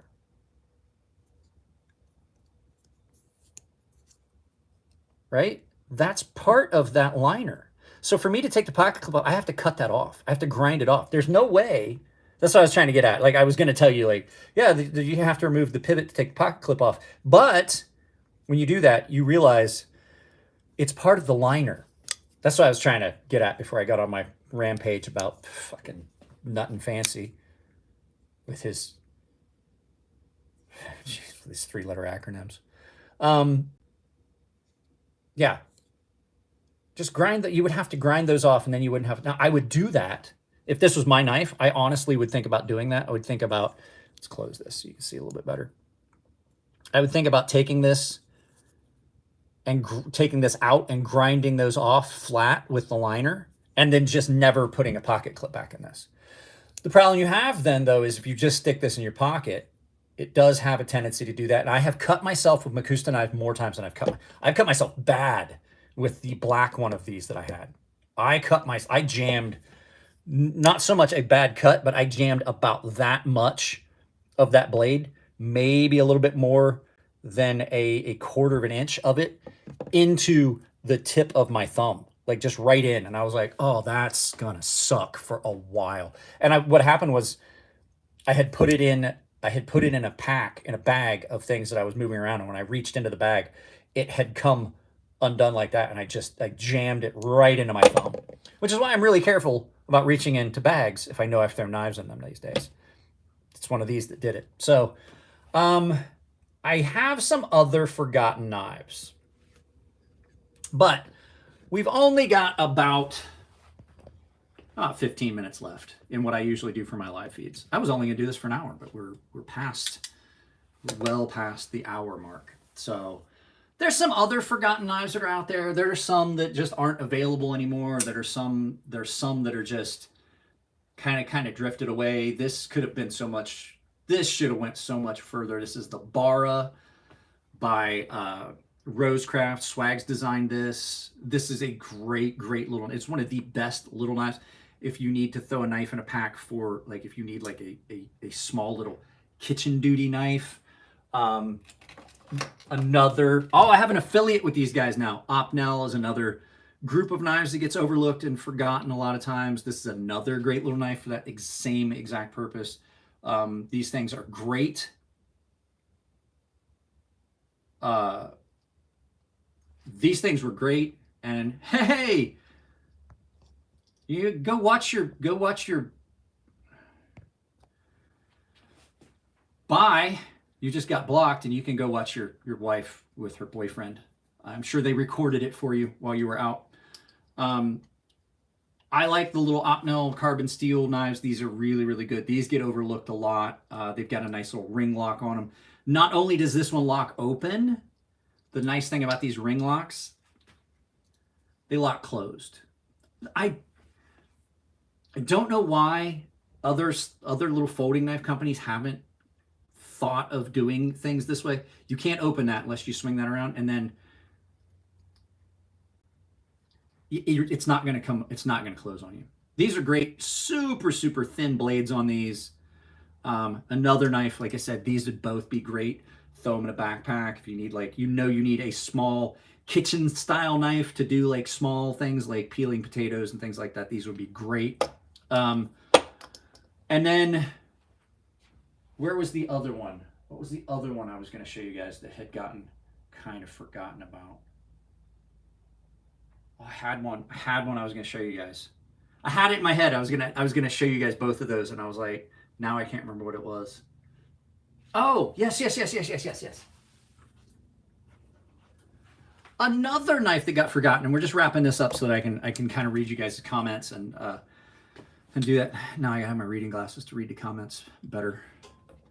I had them on the whole time we were filming that, but I took them off for that. This is the EWC, and it's a Ray Laconico design.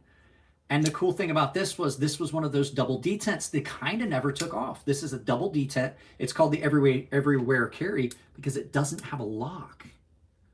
It's a lot like a slip joint, but it's a flipper. And this was something that I thought was cool. Now, there's some problems with this. I would take to tell you the truth, I would take a slip joint over this, but for some small duty cutting, this thing's great. It's an M390. This one is in brown micarta, which they were only a few of these, and the owner of the company over at Monterey Bay Knives was absolutely kind enough to give me one. But this one is also overlooked. This is the Slayback from Monterey Bay Knives, which is a ZDP 189 core at 67 Rockwell with a jacket on it. So you have a core, like a San Mai carbon fiber handle. This thing is a cutting beast. Just great. Over 3 inches becomes an issue in most places. It can. I'll tell you what, I've had cops that saw me in areas that I wasn't supposed to be carrying a 3-inch blade, anything over a 3-inch blade, and they didn't say a fucking word. Like, not gonna lie. I've been to LA and I've gotten, you know, I've had cops see me with something like this. Didn't say a word. You know why? Because I wasn't doing anything that would lead them to believe that I would use that knife in a fashion that wasn't. I carry this all around San Diego. I carried this to taco shop. My wife wanted a burrito last night. She came home, she was tired. She's like, I don't want to cook. And I was like, well, I'm not hungry. She's like, but I don't want to cook for me. And I was like, the taco shop's open. I just walked by there with the dog like 2 hours ago. It's a 3-minute drive. So I carry this all over San Diego with me. So I really don't worry about that. But this has been fun, guys. We've done a lot more live feeds this week than typical, and I'm going to tell you why. This is a big deal. We'll probably do a couple next week as well. I will try to do some filming this week. You may not see. I'm running low on pre-recorded videos. Wow. So 15,000 people have watched this live feed so far. I start training for the new job next Thursday. So that means I'm going to be only off on Mondays and Tuesdays. And that means I'm probably not going to do live feeds on Mondays and Tuesdays because that time will be dedicated to filming the stuff that you guys get throughout the week.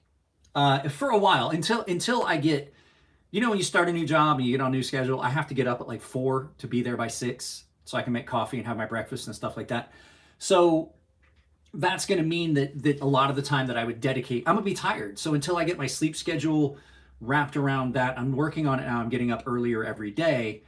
But that means that, like, film, I don't know if you guys have ever tried to do like a second job after work. It sucks. It sucks to try and come home from work and go right back to work. I used to do it all the time. I would come home from work and I'd film videos and then I would edit. And so I would like film one day and edit the next. And then it was hard to keep up content. My editing has gotten faster, but it just means that there's the time that I would have to do live feeds. I'm going to have to do the pre-recorded stuff because I don't make a fucking penny on these live feeds. I don't. And that's why I say, if you guys want to drop a super chat, I'm absolutely willing to accept it because I don't make a penny on these. But the only thing I ask is that you do like them, you subscribe to the channel, you go and you check out my other videos because I've put up a bunch of really cool videos lately. The one I really want you to go find is the video I did about the offender.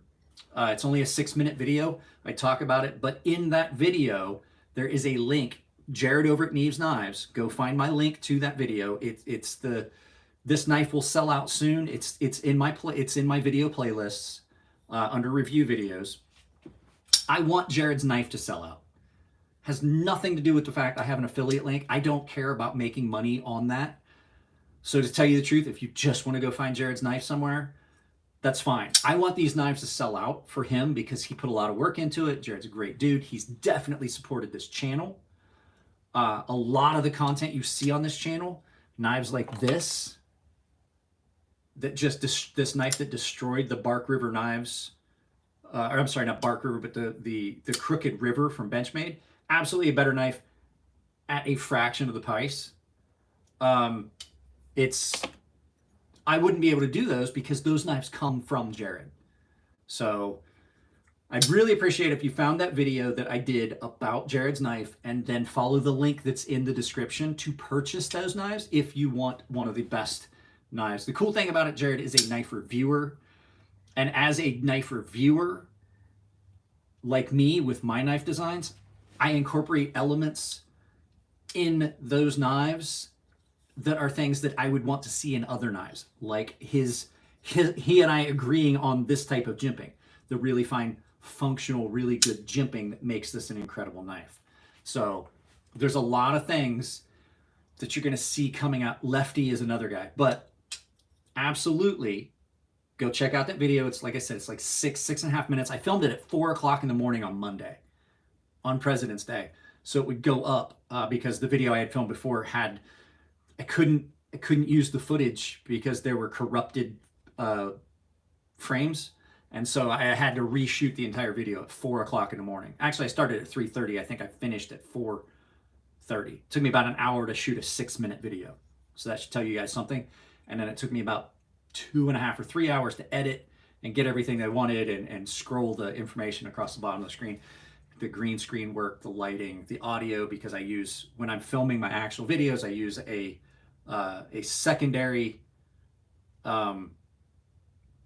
microphone system and recording system, so that the audio, I can sync that audio, and I guarantee I've got quality audio instead of relying on an interface between the camera and the microphone, which I use, but it's always better to have multiples. I started doing multi-camera shots where there's 2 cameras and a voice audio recording from the microphone and the microphones. I mean, it winds up turning into a huge editing thing.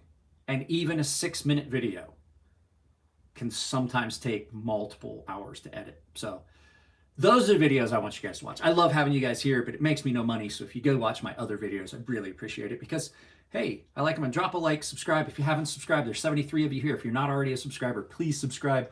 There's a video tomorrow, I believe. I can't remember what video it's going to be, but I have a couple videos that are already pre-recorded, and I do have to film a video about the first impressions of this knife, because I've carried it today for the first time. I'm going to carry it all day. And so, hey, Sergeant Rocks here. Go check out his channel on Rumble. He does basically headbangers. Remember the old MTV Headbangers Ball before it sucked? Go check him out over on Rumble. Sergeant Ball's Headbangers Ball. I watch it all the time. I don't always comment, and I do know I owe you an advertisement, but like I said, PTSD and depression means I really don't feel like filming much right now. But this has been fun. I can do this without having to put the thought into it and hide how I feel about things, because the trolls can fuck right off. Yeah, so I'm going to film a video about this. I'm going to carry this. I may do it today, but it is already almost 1, and my wife will be home soon.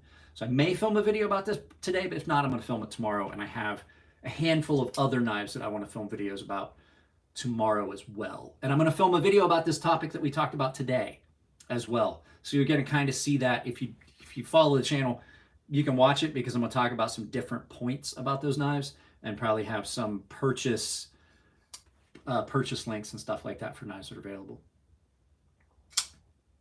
But yeah, this thing's great. The PSYOP's great. I talked to Jeff. If you guys don't know, Tough Thumbs, Jeff, the designer of this knife, I know him. He's a good dude. I did the GoFundMe. I'm the one that set up the GoFundMe when his shop flooded out from all those horrible storms that hit. PSYOP looks cool. Yeah, the PSYOP, bro, used to love MTV, 120 minutes, love the alt rock. Go watch his Rumble channel. I watch the Sergeant Rock. I watch it all the time, brother. I just don't always, well, I don't ever comment. But I definitely do watch it. So yeah, I absolutely love this thing. The only thing I have to say, and you're going to hear it in the video, is if they had just done a regular compression lock, you wouldn't have needed that great big choil on this. And this knife is one of the few knives that I will say did not at all need a choil. The way that handle is built, it just didn't need it. So